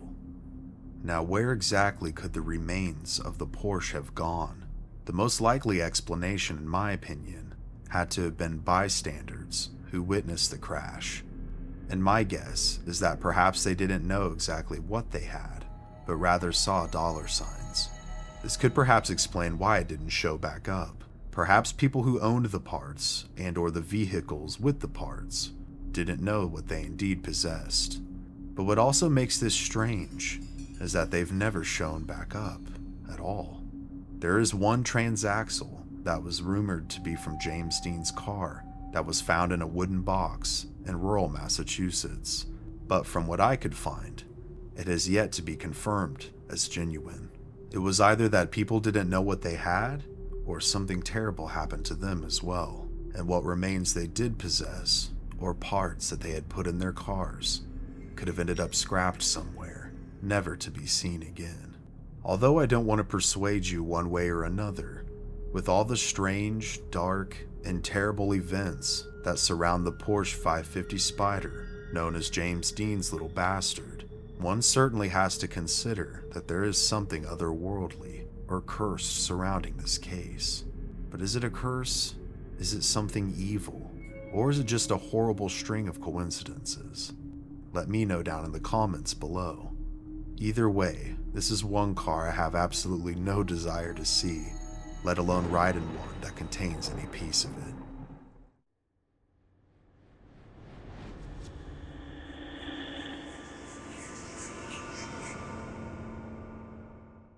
In a museum dedicated to and filled with eerie artifacts, one stands out as the most terrifying of them all.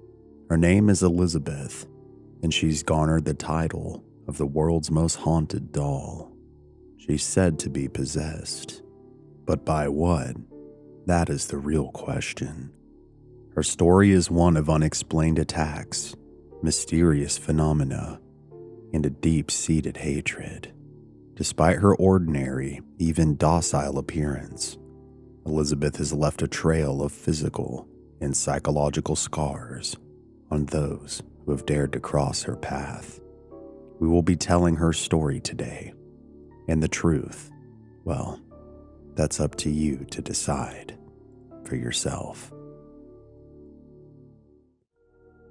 I did want to quickly mention that I don't know Lee Steer, Sarah Carter, or their team personally, but having dug into this story and their content, I found them to be genuine in their approach.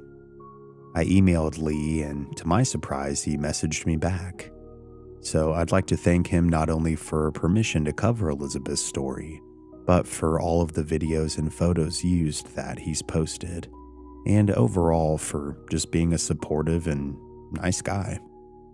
I think especially with how shady people can be, particularly in this field of work, that when you find genuine folks, you definitely should support them and/or support one another. With that being said, check out all of Lee's links, which I will show here and in the description, and subscribe to his YouTube channels especially, and tell him Mystery Archives sent me when you do. Thanks again to the Ghosts of Britain team and personally to Lee. Now, let's get to today's content.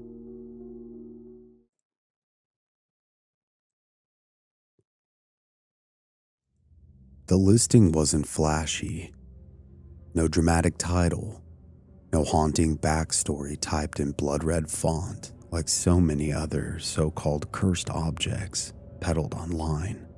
But that was precisely what caught Lee Steers' attention. He had seen hundreds, maybe thousands of haunted dolls for sale in his years as a paranormal investigator and curator of the Haunted Objects Museum in South Yorkshire, England. Most were amateur attempts at cashing in on people's fascination with the supernatural, A few candles, some fake blood, sloppy stories attached. But this one felt different.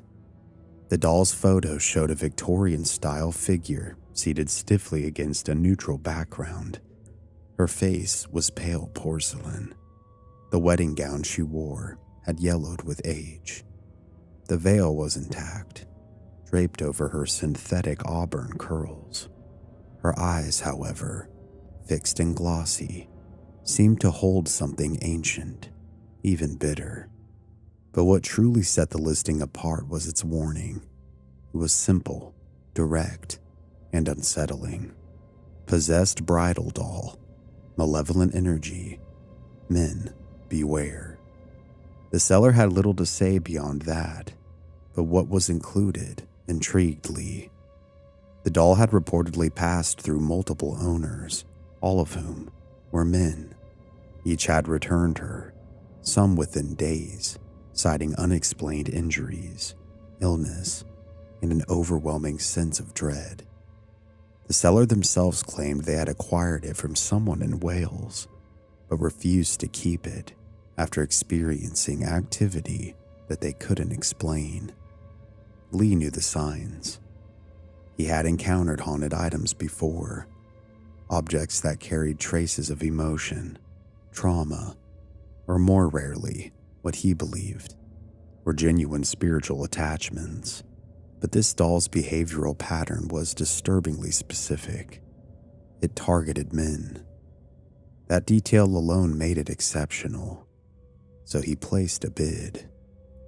The auction ended quickly. Lee watched as the bidding slowly ticked up. Other paranormal collectors must have noticed the listing, but none seemed willing to challenge him too aggressively. The final sale price was £866.66. The number gave him pause. The 666 at the end, a sequence many associate with biblical evil. It was likely a coincidence. But still, in the world of the paranormal, coincidences often take on darker meanings in hindsight.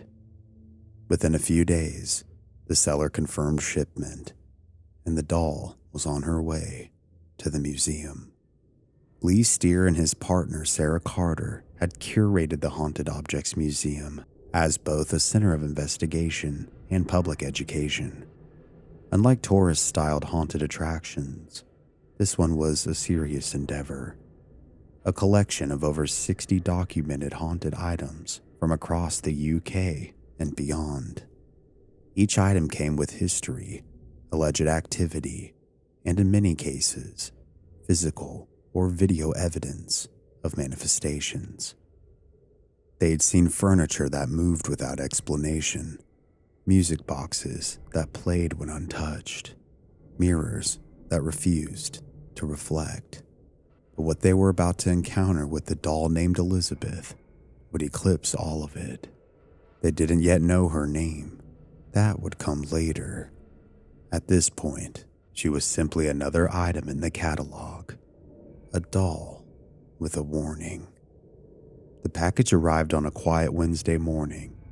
Sarah met the courier at the front gate, and the box was surprisingly light for its size.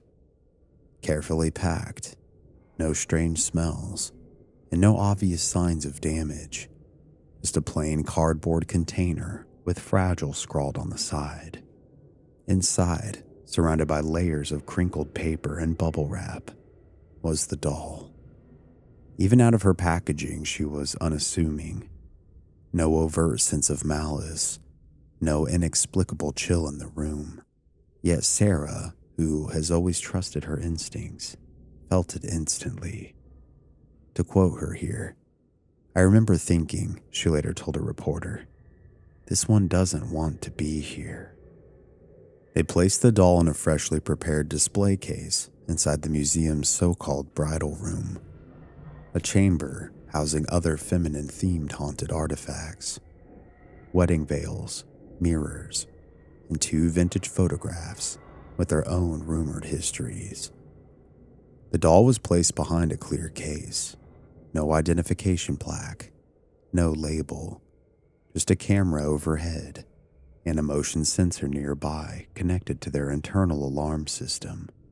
Nothing happened that first night, but by the end of the week, everything would change. The museum was quiet at night. By design, the Haunted Objects Museum didn't allow overnight guests. Though Lee Steer and Sarah Carter had both spent countless evenings doing after-hours investigations within its walls, the building itself, housed in an unassuming structure in South Yorkshire, had rarely produced the kind of activity Hollywood films led people to expect, until now. It started small, as most genuine paranormal events do. The fire alarms were the first to misbehave. 3 nights after the doll's arrival, the museum's internal system triggered just after 3 a.m. Lee had just fallen asleep when his phone buzzed with an automated alert. Fire alarm, Zone 4. Zone 4 was the bridal room. He rushed to the location, flashlight in hand, expecting to find a tripped smoke detector or a possible electrical short. But instead, the room was still, untouched, and most importantly, cold. There wasn't a trace of smoke anywhere, no signs of anything being out of place. It was the first time the fire alarm had ever activated without cause, but it wouldn't be the last. Over the next several days, the alarms continued to trip, always in the same room, always between 2 and 4 a.m. No matter the weather, time of week, or number of people present, the pattern was consistent. Lee checked the wiring, replaced the detector, even called an electrician to verify the system's health. Nothing was wrong. Still, the alarms went off. Lee and Sarah kept a meticulous record of their investigations. They began placing digital recorders and motion sensors in the bridal room overnight. They didn't expect much. Paranormal EVPs or electronic voice phenomena are notoriously elusive, but it was a standard part of their process. One morning, Sarah received the audio files from the night before. The recording was mostly silence, punctuated by faint environmental noises. But at 3:17 a.m., the audio spiked. At first, it was just a low hum, like interference from a shortwave radio. But then came the whisper, a low, unmistakable female voice that said, "Get out." Sarah listened to it a dozen times. She played it for Lee, then through software filters. There was no mistaking it.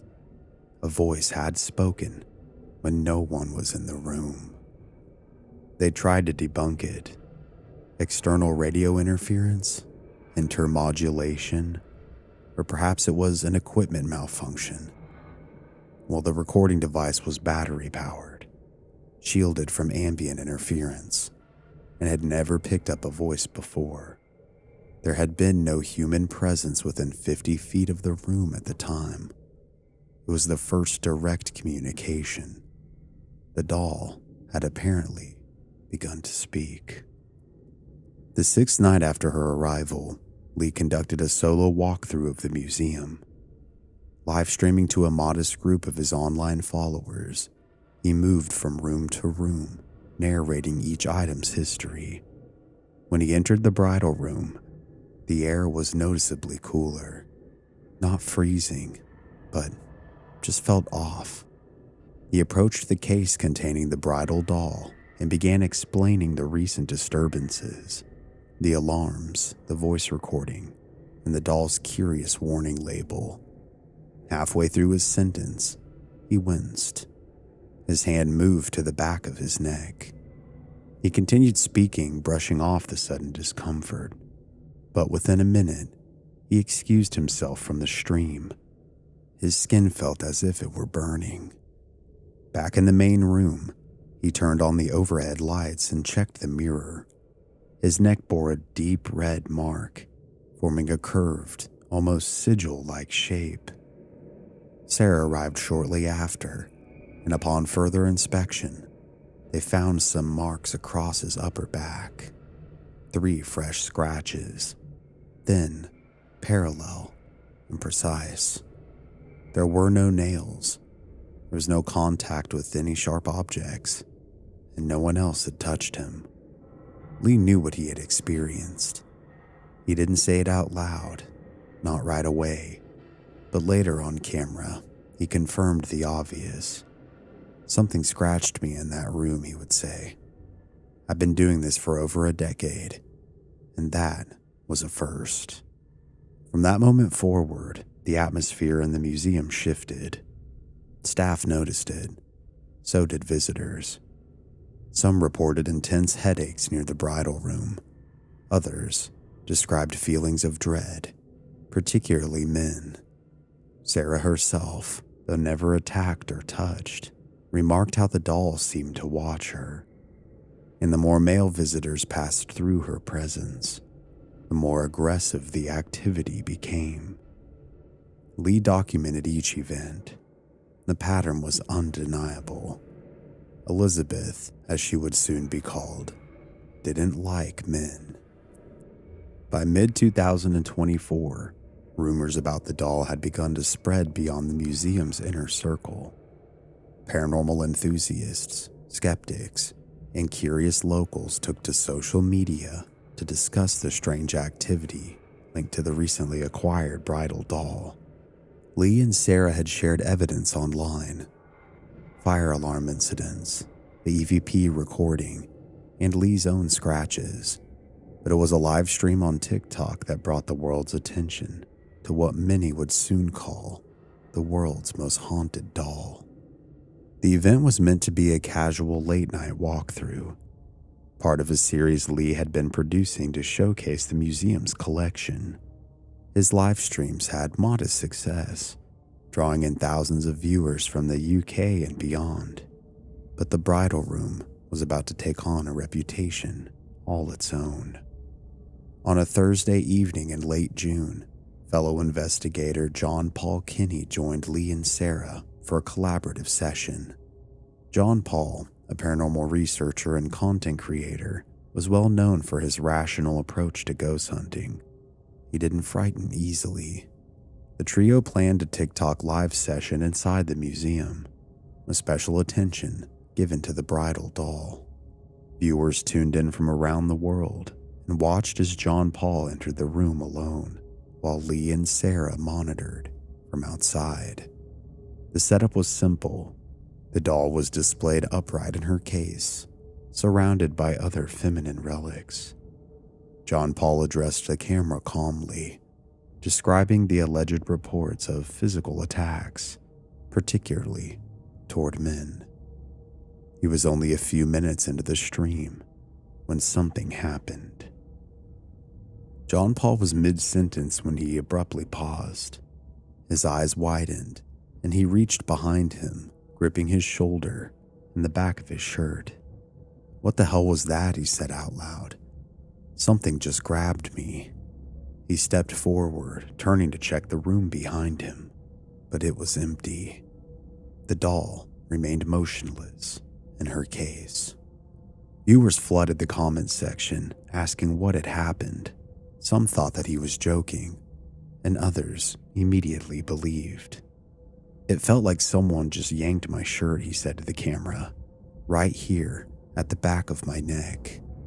He pulled the shirt forward to show his collar. Moments later, he complained of a sharp stinging sensation near his shoulder blade. The live stream ended shortly after. And later that night, John Paul posted an update video. The area where he had been grabbed now bore a long, thin scratch. Red and fresh, just beneath the neckline of his shirt. He hadn't scratched himself. He hadn't touched any objects, and there had been no one else in the room. It was the first documented attack on camera, and the proof was rather undeniable. The TikTok clip was reposted dozens of times. Other creators stitched the footage into their own videos, offering analysis, commentary, or or simply reacting in horror. Paranormal forums picked up the story, a Reddit thread dissecting the moment frame by frame, searching for signs of trickery. Skeptics debated the possibility of static discharge or staged events, but no evidence of deception was ever found. And all the while, more stories began to emerge. Visitors who had been scratched, men who left the museum feeling nauseous or lightheaded, people who had experienced nightmares after visiting the doll.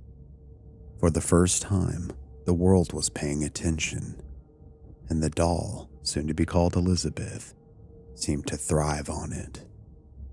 Sarah and Lee tightened their protocols.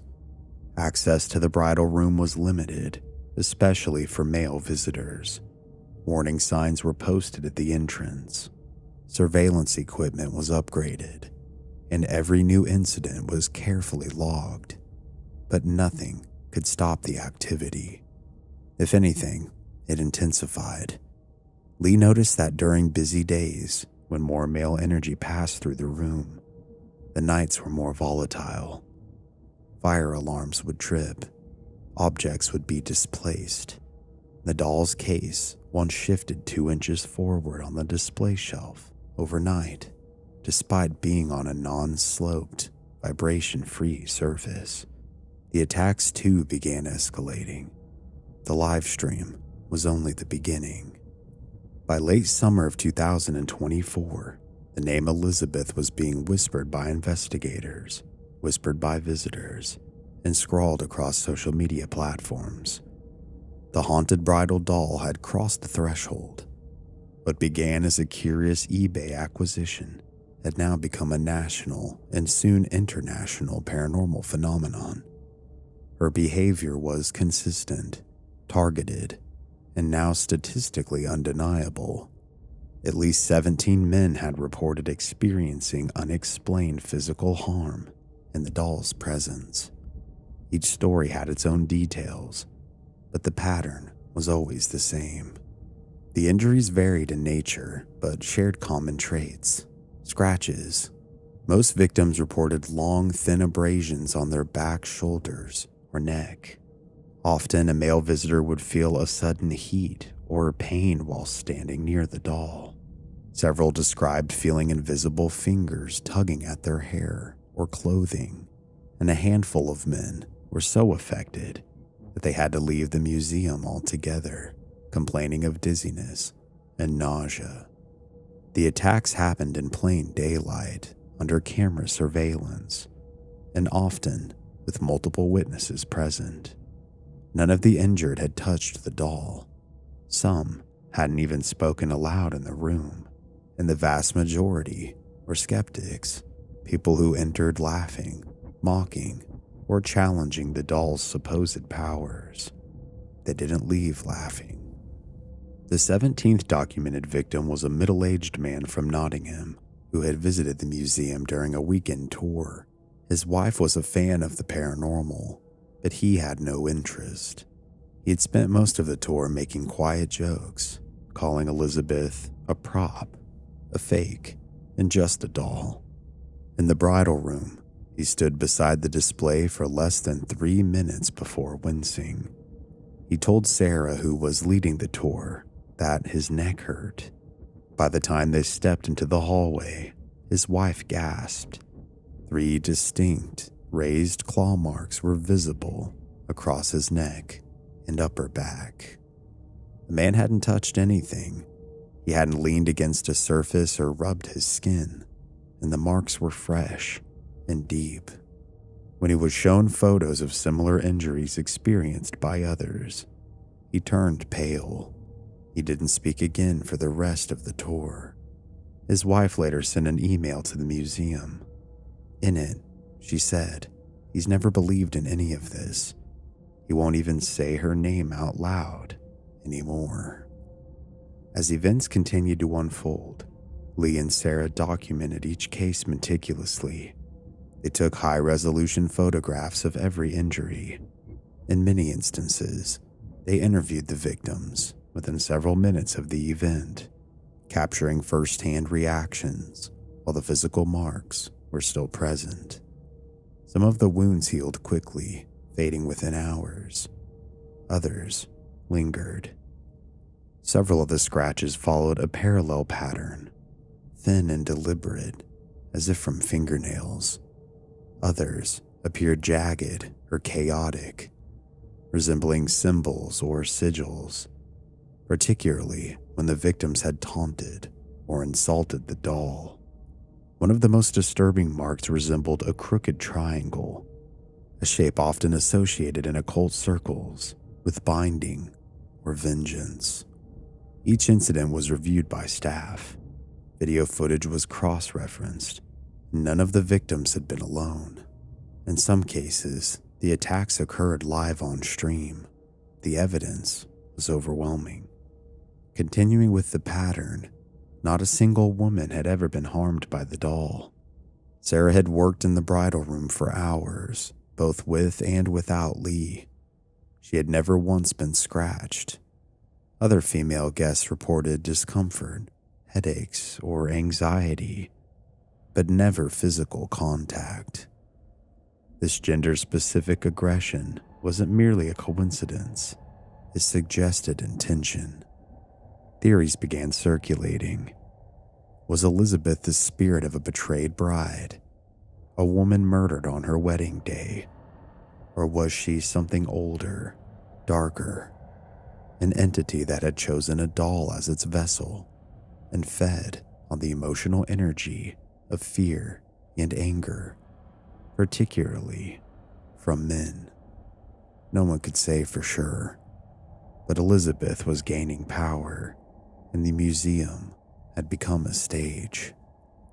By the time the museum documented its 17th male victim, it was clear that Elizabeth's presence extended far beyond subtle chills or passive aggression.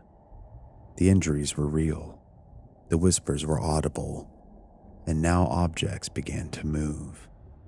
As the summer of 2024 gave way to early autumn, the doll's activity escalated from personal attacks to classic poltergeist phenomena, the kind of violent, unpredictable movement of objects that had for decades marked only the most extreme hauntings.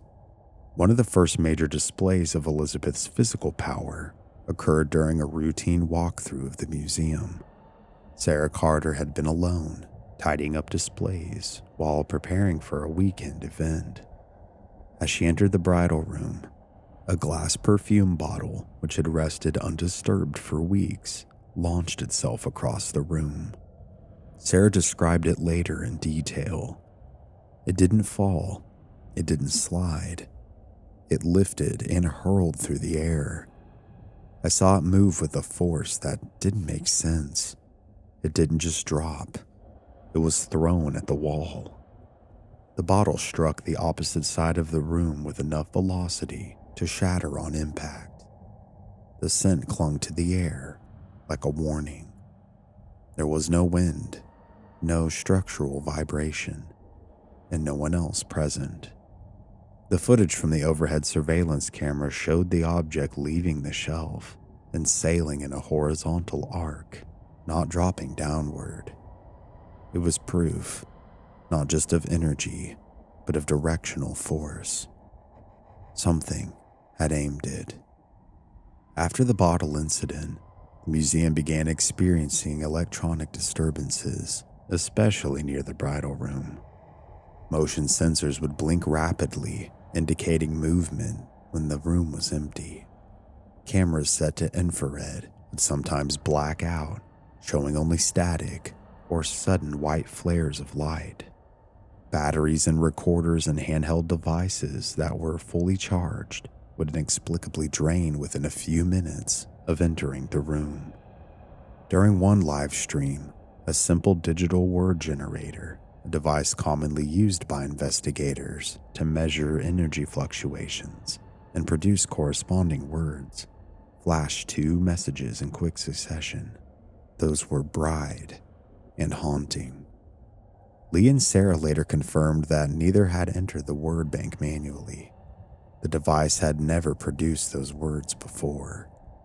The moment was captured live, with thousands watching it happen in real time. It seemed to be one of the most direct messages yet. Another troubling incident occurred late one evening as Lee reviewed security footage. At approximately 3:38 a.m., the surveillance camera in the bridal room recorded something subtle but unmistakable. Elizabeth's glass case shifted. There was no one in the building. No seismic activity had been recorded in the area. And yet on camera, the heavy plexiglass display case moved forward nearly 2 inches. There was no vibration, no imbalance. The floor was solid concrete. The next morning, Sarah noticed it first. "The case is off-center," she said. "It was flush with the edge yesterday." Reviewing the footage confirmed it. The case hadn't fallen or been struck. It had slid with deliberate control toward the center of the room, as if further seeking attention, as if Elizabeth wanted to be closer. By now, the fire alarm phenomena had become so frequent that the system had to be temporarily deactivated during certain hours. Always the same zone, and always around 3 a.m. In tandem with these events, the emergency lighting system malfunctioned twice in September, plunging the bridal room into total darkness. Electricians could find no wiring issues. Paranormal teams brought in electromagnetic frequency detectors, or EMF, which routinely spiked near Elizabeth's case, far beyond typical background levels. Every attempt to isolate a natural cause was seeming to fail. During one particularly active week, Sarah placed a motion-activated digital recorder near the doll for a 48-hour test period. On playback, the most common sounds were soft taps, 3 taps in a row, repeating several times. But at 4:12 a.m. on the second night, a voice broke through. Not a whisper, but a voice, one that was female, clear, and sharp. It said, "Why did he lie?" Those 4 words were isolated and looped and reviewed by multiple investigators. No radio signals interfered. No background sounds could be attributed. There was no logical explanation. Some would later suggest the voice was residual energy, an echo from a traumatic event. Others believed that it was the entity speaking directly. By October, staff members, especially male employees, began reporting something new: the feeling of being watched outside of the bridal room. One man claimed to see Elizabeth's reflection move independently of her posture inside the case. Another described seeing her veil flutter despite the absence of airflow. One even claimed that her eyes had shifted direction overnight.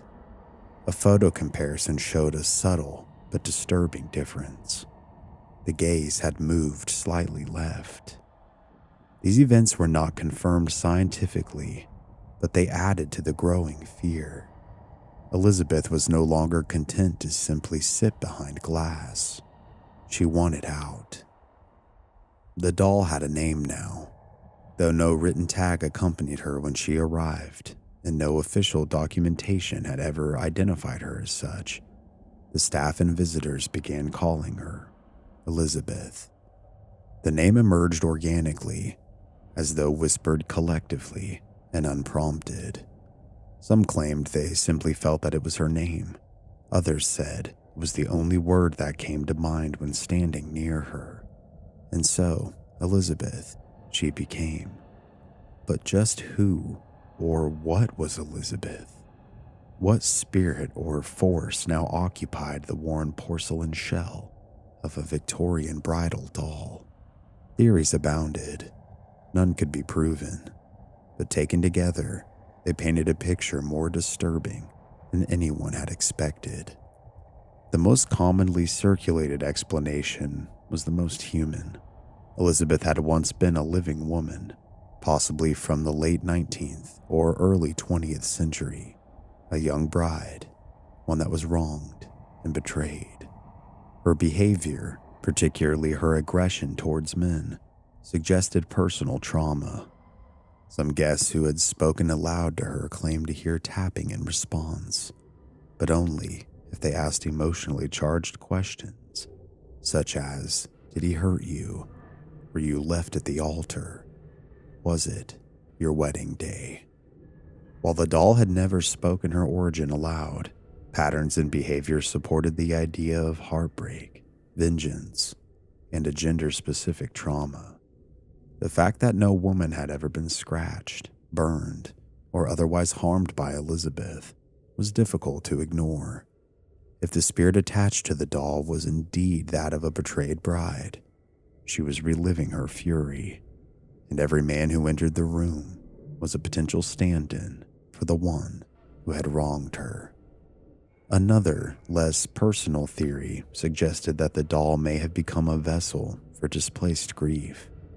Historically, dolls have been used as mourning objects, gifts to children after the death of a sibling, or keepsakes buried with the deceased. Some researchers in the paranormal field theorize that extreme grief, particularly sudden and violent loss, can act as a magnet for spiritual energy. If the doll had once belonged to a woman who died tragically, perhaps on or near her wedding day, it's possible that the energy remained, gradually growing stronger as the doll passed from one home to another. Several owners, according to the original eBay listing, had returned the doll in haste after experiencing disturbing energy, including visions, oppressive moods, and physical attacks. Notably, all owners were male. The timeline of ownership was never fully disclosed, but it was confirmed by the seller and leaseer that multiple men had indeed returned the doll in fear, and some within days. Whatever her origin, the force within Elizabeth was consistent in its hostility. A more ominous possibility has been floated by several investigators, including Lee himself. Could Elizabeth be a host to a non-human spirit? Demonology teaches that certain malevolent entities can mimic the behavior of ghosts, adopting personas, names, or emotional triggers to gain attention or energy from their hosts. Over time, their behavior becomes more violent, manipulative, and dangerous. The pentagram-like scratch that appeared on Lee's back during an early encounter raised concerns. While pentagrams are not inherently satanic, their misuse or sudden appearance during a haunting is often interpreted as a sign of spiritual deception or darker forces. Other signs too support this theory. Objects being thrown across the room, dramatic temperature fluctuations, fire alarms triggering at precise hours, voice recordings that include cryptic, disturbing phrases, and attacks that seem to escalate with attention. It is known that Elizabeth's aggression intensified after the doll began gaining popularity online. The more views, comments, and reactions that she garnered, the more incidents occurred in the museum. Could the entity be feeding off the energy of fear and fascination? And if so, was it always there, or had something darker found its way in? To this day, no definitive identity has been confirmed for Elizabeth. No registry, no birth record, no violent death tied to the doll's specific form has ever been uncovered. But those who've encountered her rarely leave unaffected, and those who mock her often regret it. Whether she was a grieving woman, an angry bride, or something far older and darker, the entity known as Elizabeth has made her purpose clear. She was not finished. She was only just beginning. By the first half of 2025, Elizabeth had become a contender as one of the most infamous haunted objects in the world. No longer an obscure eBay curiosity, the doll had risen to full-blown notoriety through hundreds of thousands of views across TikTok, YouTube, Instagram, and paranormal forums. Journalists from major outlets began covering her story. She was featured in articles across the UK, India, and the US, often accompanied by headlines branding her as the world's most haunted doll, the bridal doll that hates men, and a possessed relic that's left 17 men injured. And all the while, she sat in her case in the Haunted Objects Museum in Rotterdam, completely still, entirely silent, and somehow more alive than ever. The museum remained open to the public, though it operated under stricter protocols when it came to Elizabeth. A formal warning sign was posted at the entrance of the bridal room. This exhibit includes a haunted bridal doll associated with numerous unexplained injuries to male visitors. Physical contact is prohibited. Enter at your own risk. The museum also implemented a gender-based advisory. Male visitors were advised to keep a distance from the display. Some were required to sign a disclaimer if they wished to enter the bridal room during solo investigations or live stream events. Tour guides, including Lee himself, began avoiding long stays in the room, especially when alone. The bridal display case remained secured behind plexiglass. Motion sensors and infrared cameras were installed permanently, recording around the clock. The system logged countless anomalous events, temperature shifts, light fluctuations, and the most unsettling of all, the movement of the case itself. Elizabeth, it seemed, continued to shift inside her display, even when untouched. Though most of the documented attacks occurred in 2024, new incidents continued into 2025. Male visitor number 18 entered the bridal room in early January, a university student visiting from Birmingham. He had heard of Elizabeth online and wanted to see what the hype was about. Within 10 minutes, he felt a sharp pain in his ribs. He lifted his shirt in the hallway, revealing 3 thin, bloody scratches that were carved into his side. Security footage showed he had not touched anything.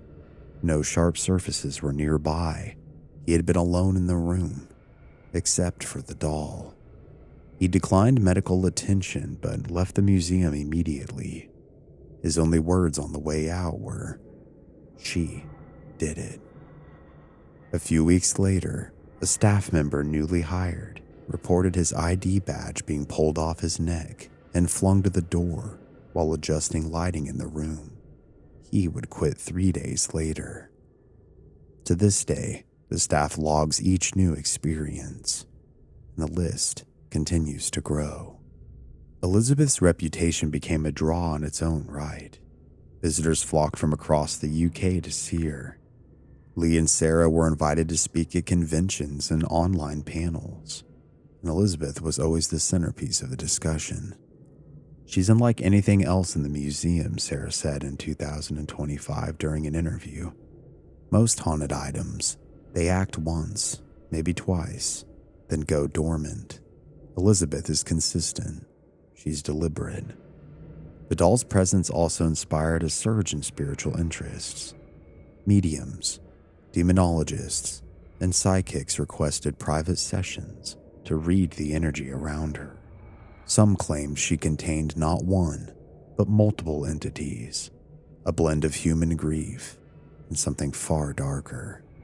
One psychic, after spending 6 minutes near her case, abruptly left the museum and refused to return. She later wrote in a private message that, "There's a woman in that doll, but there's something else, something behind her." As of now, Elizabeth remains behind plexiglass still within the museum. No cleansing rituals have been attempted. Lee and Sarah fear provoking her. No spiritual medium has suggested moving her, and no one, not even skeptics, have attempted to remove her from the building. She is considered the museum's most dangerous item, not because of what she says or how she looks, but because of what she does, consistently, quietly, and without warning. Elizabeth doesn't need to scream. She doesn't need to cry. And really, she doesn't even need to move. Her silence is enough. And for those who dare to question her power, she's always just watching.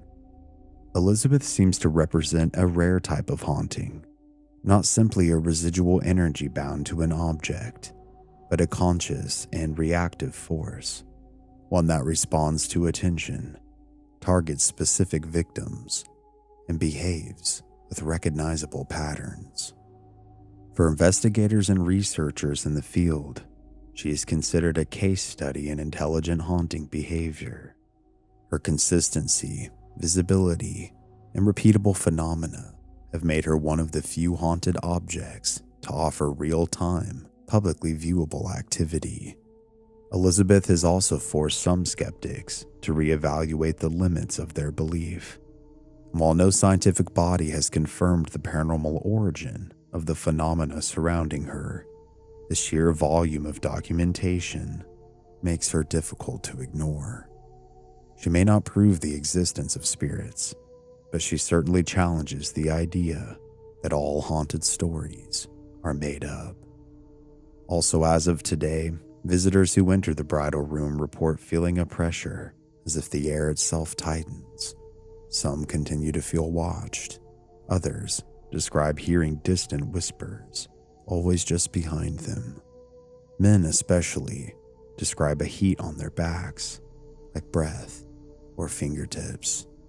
And every few months, without warning, someone new is scratched.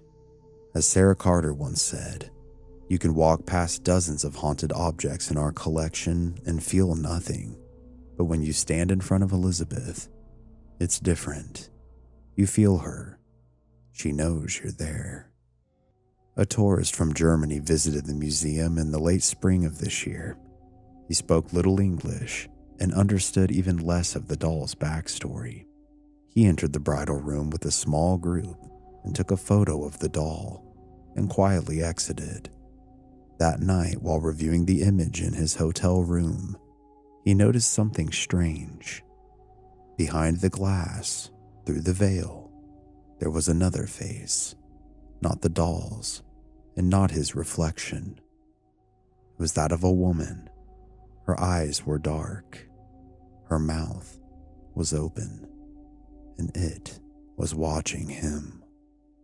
He decided to delete the photo and couldn't sleep for the rest of the night. When he returned home, he mailed the museum a note. Only 3 words were handwritten in German on the postcard. "Sie lebt noch." She is still alive.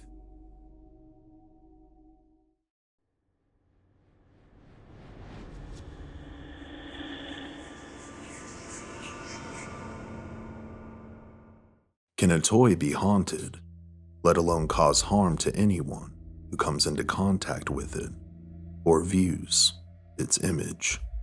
With seemingly unknown origins, but possessing an energy that radiates pure evil, the item, specifically the doll that we will be discussing today, is rumored to be able to not only affect people who come into contact with it in the flesh, but to even have the ability to reach you through the screens of your device. So if this is something you fear, a risk you potentially don't want to take, then I highly suggest you find another video to watch.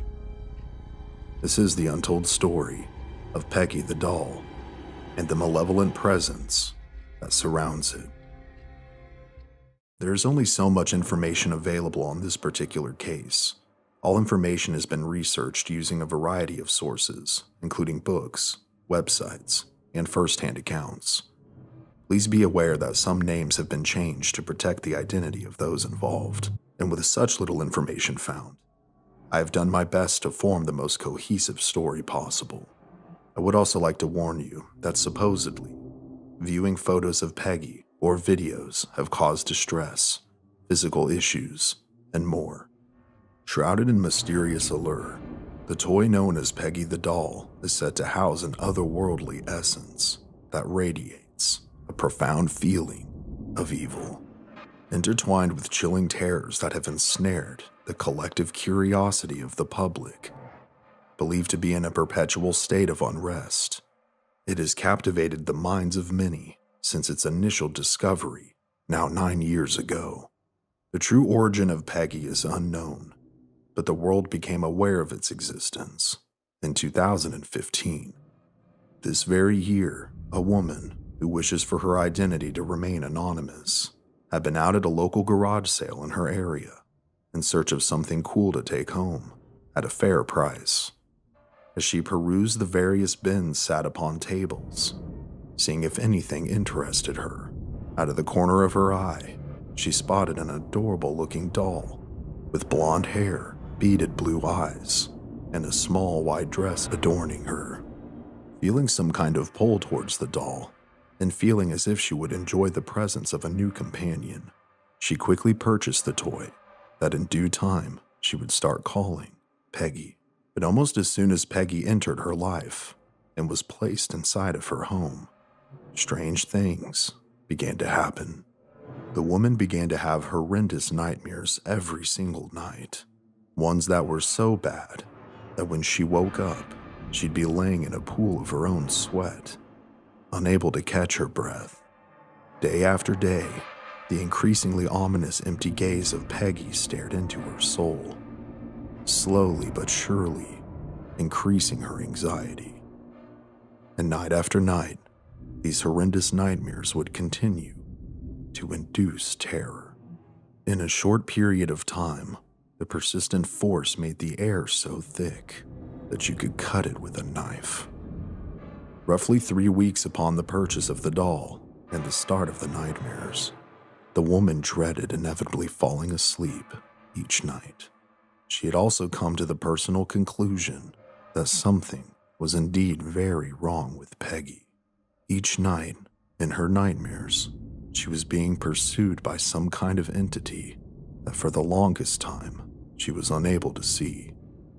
And yet each night's sleep would mirror the last, and each one, the story, seemed to progress. Upon drifting off into dreamland, she would find herself back in the same terrifying circumstances in which she had been in previously, and what she saw was truly disturbing. Slowly, the entity that pursued her, which at first was masked by darkness, began to reveal itself.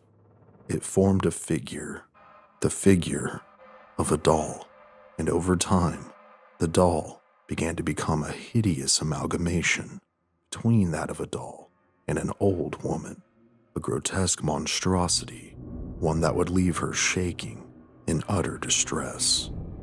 This shook this poor lady to her core, especially since she had never experienced anything like this before.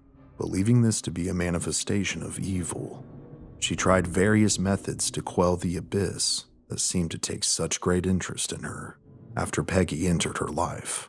She tried moving the doll to various spots within her home, but that didn't seem to work. She consulted 2 priests at 2 different churches, both of whose blessings didn't seem to work. If anything, this seemed to make the circumstances so much worse.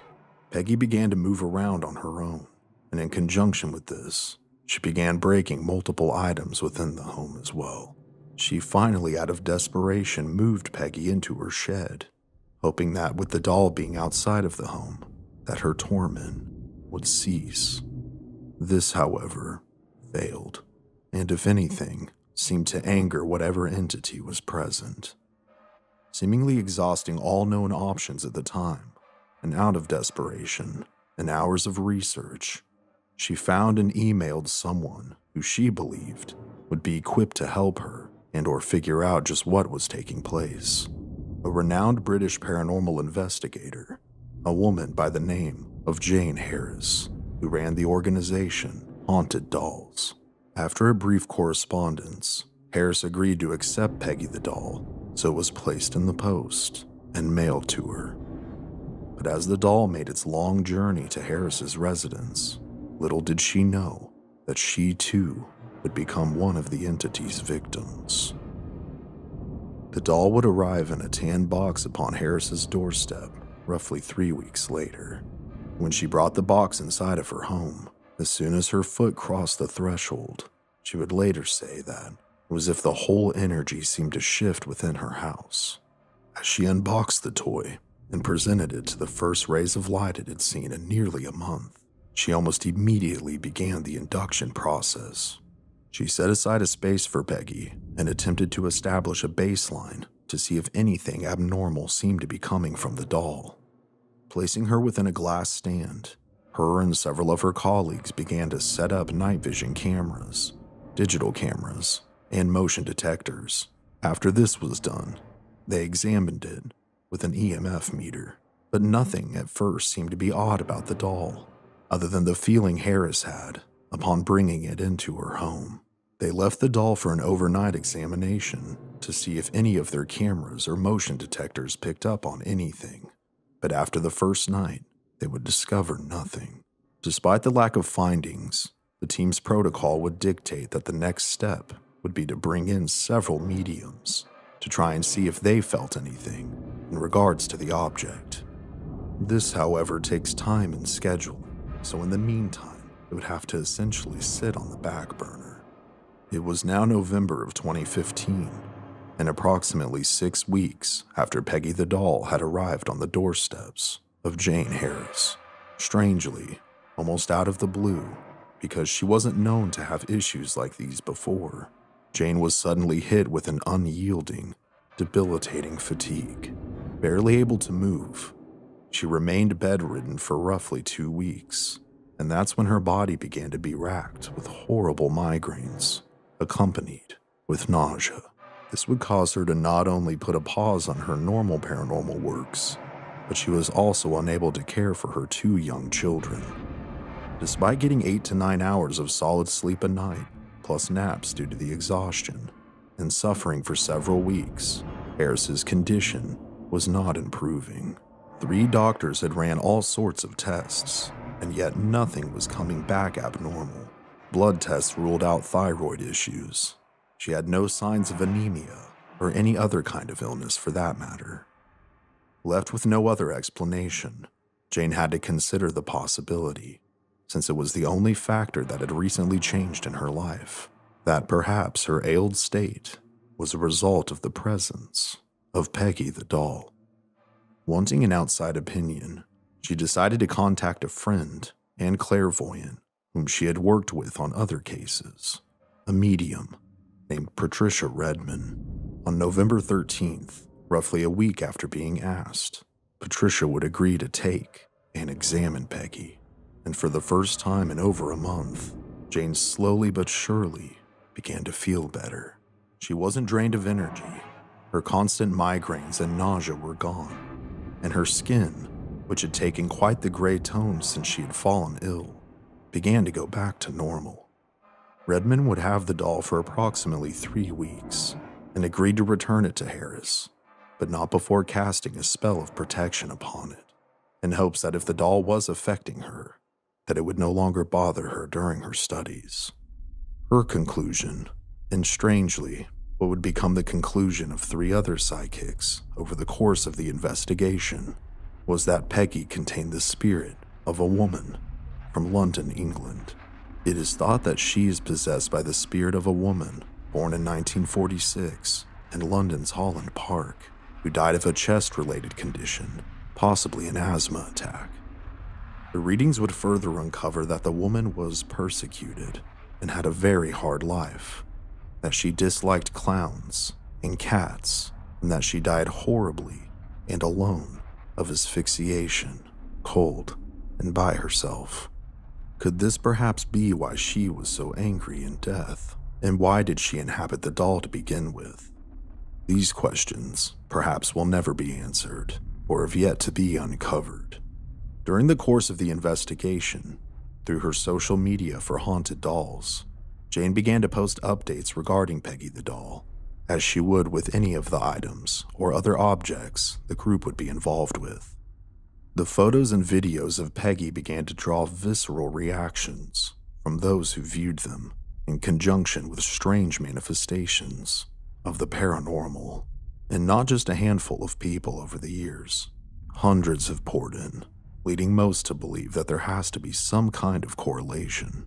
These experiences people have had range from horrible headaches, anxiety, and nausea to shortness of breath, abnormal heartbeat, and more.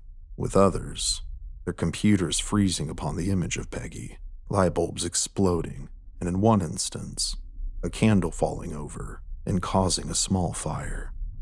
These are just some of the comments that have been said upon viewing the images and videos. Upon viewing the doll, I had a full-blown asthma attack, which hasn't occurred in almost a decade. Our Tromans. I've had a migraine and palpitations since seeing your doll. Please contact me. J. Claire. This is so strange. Can dogs and cats sense evil? Since I opened the photo of that doll, my little terrier, Molly, has been snarling and growling at the screen. I'm a bit freaked out. J. Carlton. One woman, upon viewing an image of Peggy, had a dream that some kind of figure was chasing her cat and eventually caught it as it was running up to her door. Upon waking up and going to check on her beloved pet, after not finding it within her home, she checked her front door and found the cat no longer alive. It was as if it had been mauled. Eventually, the doll would find a new home at the Haunted Museum, owned by controversial paranormal investigator Zach Bagans. Here she resides in her own space, in a glass display, where people continue to experience strange feelings and occurrences as a result of being within her presence. But before we go, this case to me poses several questions which I'd like to address.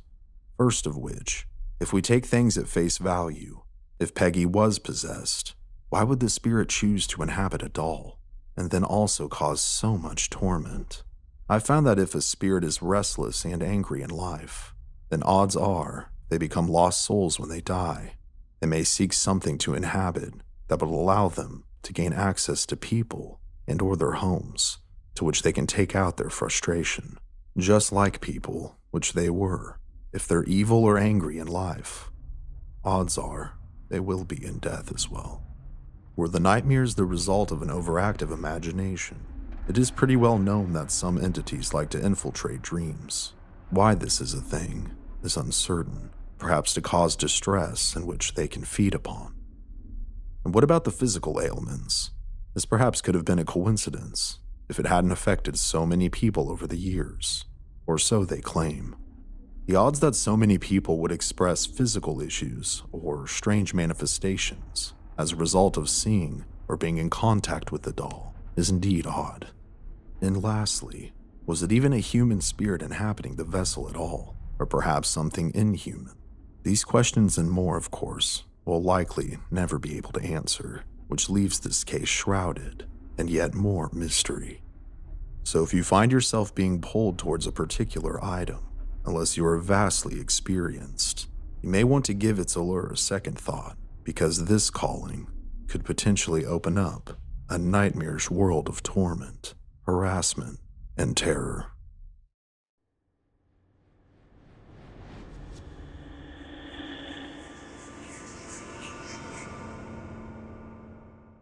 Curses.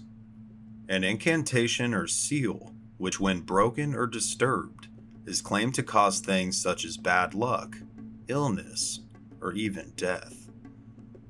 Although most of the claims have been written off as simple superstition, there is one curse that caught the attention of many and disturbed the world for a time.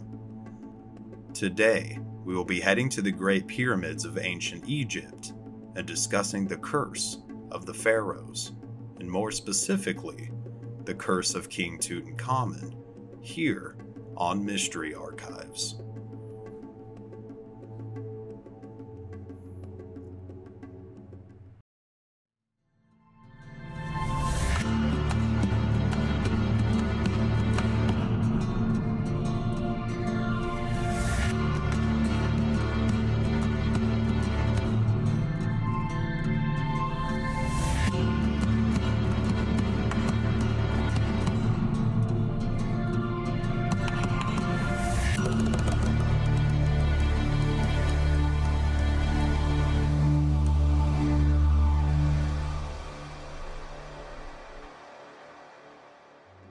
Ancient curses in Egyptian culture were not typically too common, but when someone like a great leader or a pharaoh passed away, in rare circumstances, curses were placed on the tombs and the surrounding chamber walls.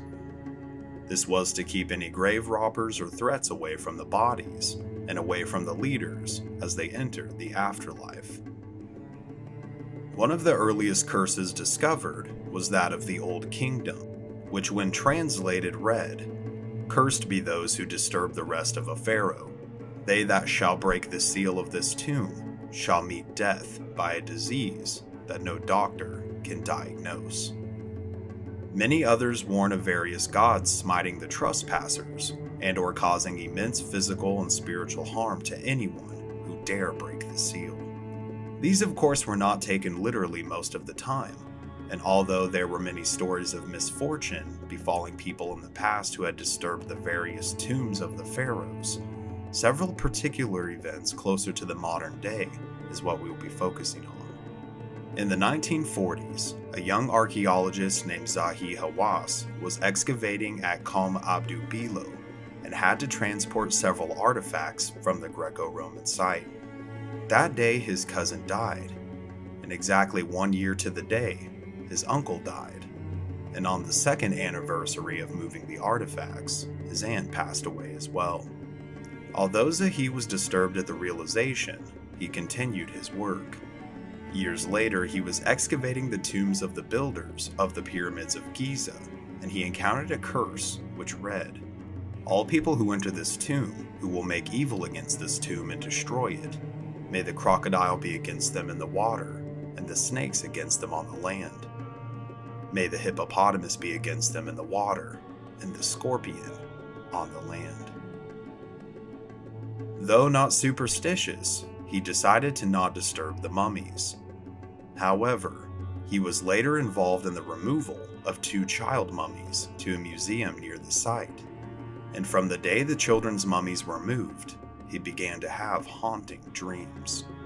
He dreamt that 2 children would lead him into the pyramid, and then into a hidden chamber, and once inside the chamber, they would decay, taunt him, and attempt to drag him into the afterlife. The disturbing dreams were unceasing, and they continued until the mummies were reunited with their father at the museum they were being moved to. But the curse that arguably got the most attention was that of King Tutankhamun. A team led by archaeologist Howard Carter unearthed Tutankhamun in 1922, thus launching the modern era of Egyptology. During this discovery, Egyptologist James Henry Breasted worked with Carter. After opening the tomb, he was approaching his home and he heard a faint, almost human cry. Upon reaching the entrance, he saw his bird cage, which was occupied by his pet canary. But not hearing any noise from the bird when he came in, he became concerned. Upon approaching the cage, he was frightened to find a cobra in place of his beloved pet, and his pet in its mouth. Word soon got out and local rumors began to suggest that the team had indeed been cursed, especially after killing and further examination of the snake. It was found to be a royal cobra, the same that was worn on the king's head to strike his enemies.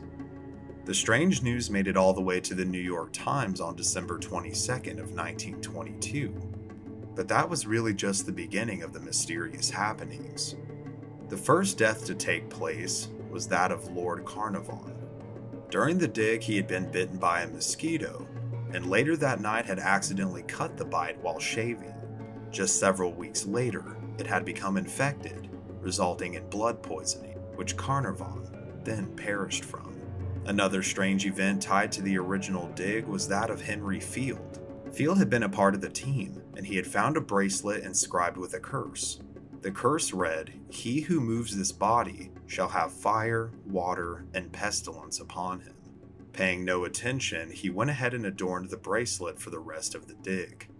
Just 2 days later, Field's house burned down, and then during its reconstruction, it was then swept away by a flood. Several more people would die under strange circumstances. George J. Gould, a visitor to the tomb during its excavation, died 5 months later due to complications of a fever he had developed several days after his initial visit. A.C. Mace, a member of the excavation team, died in 1928 of arsenic poisoning from an unknown source. Richard Bethel, Carter's secretary, died 6 years later by smothering, which the person or cause was never determined. And lastly, Howard Carter, who died from a rare and aggressive cancer.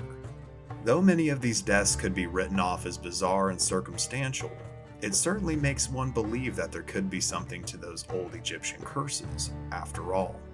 So if you find yourself in front of a mummy's tomb, you may not want to open it, because what lies inside could be your doom.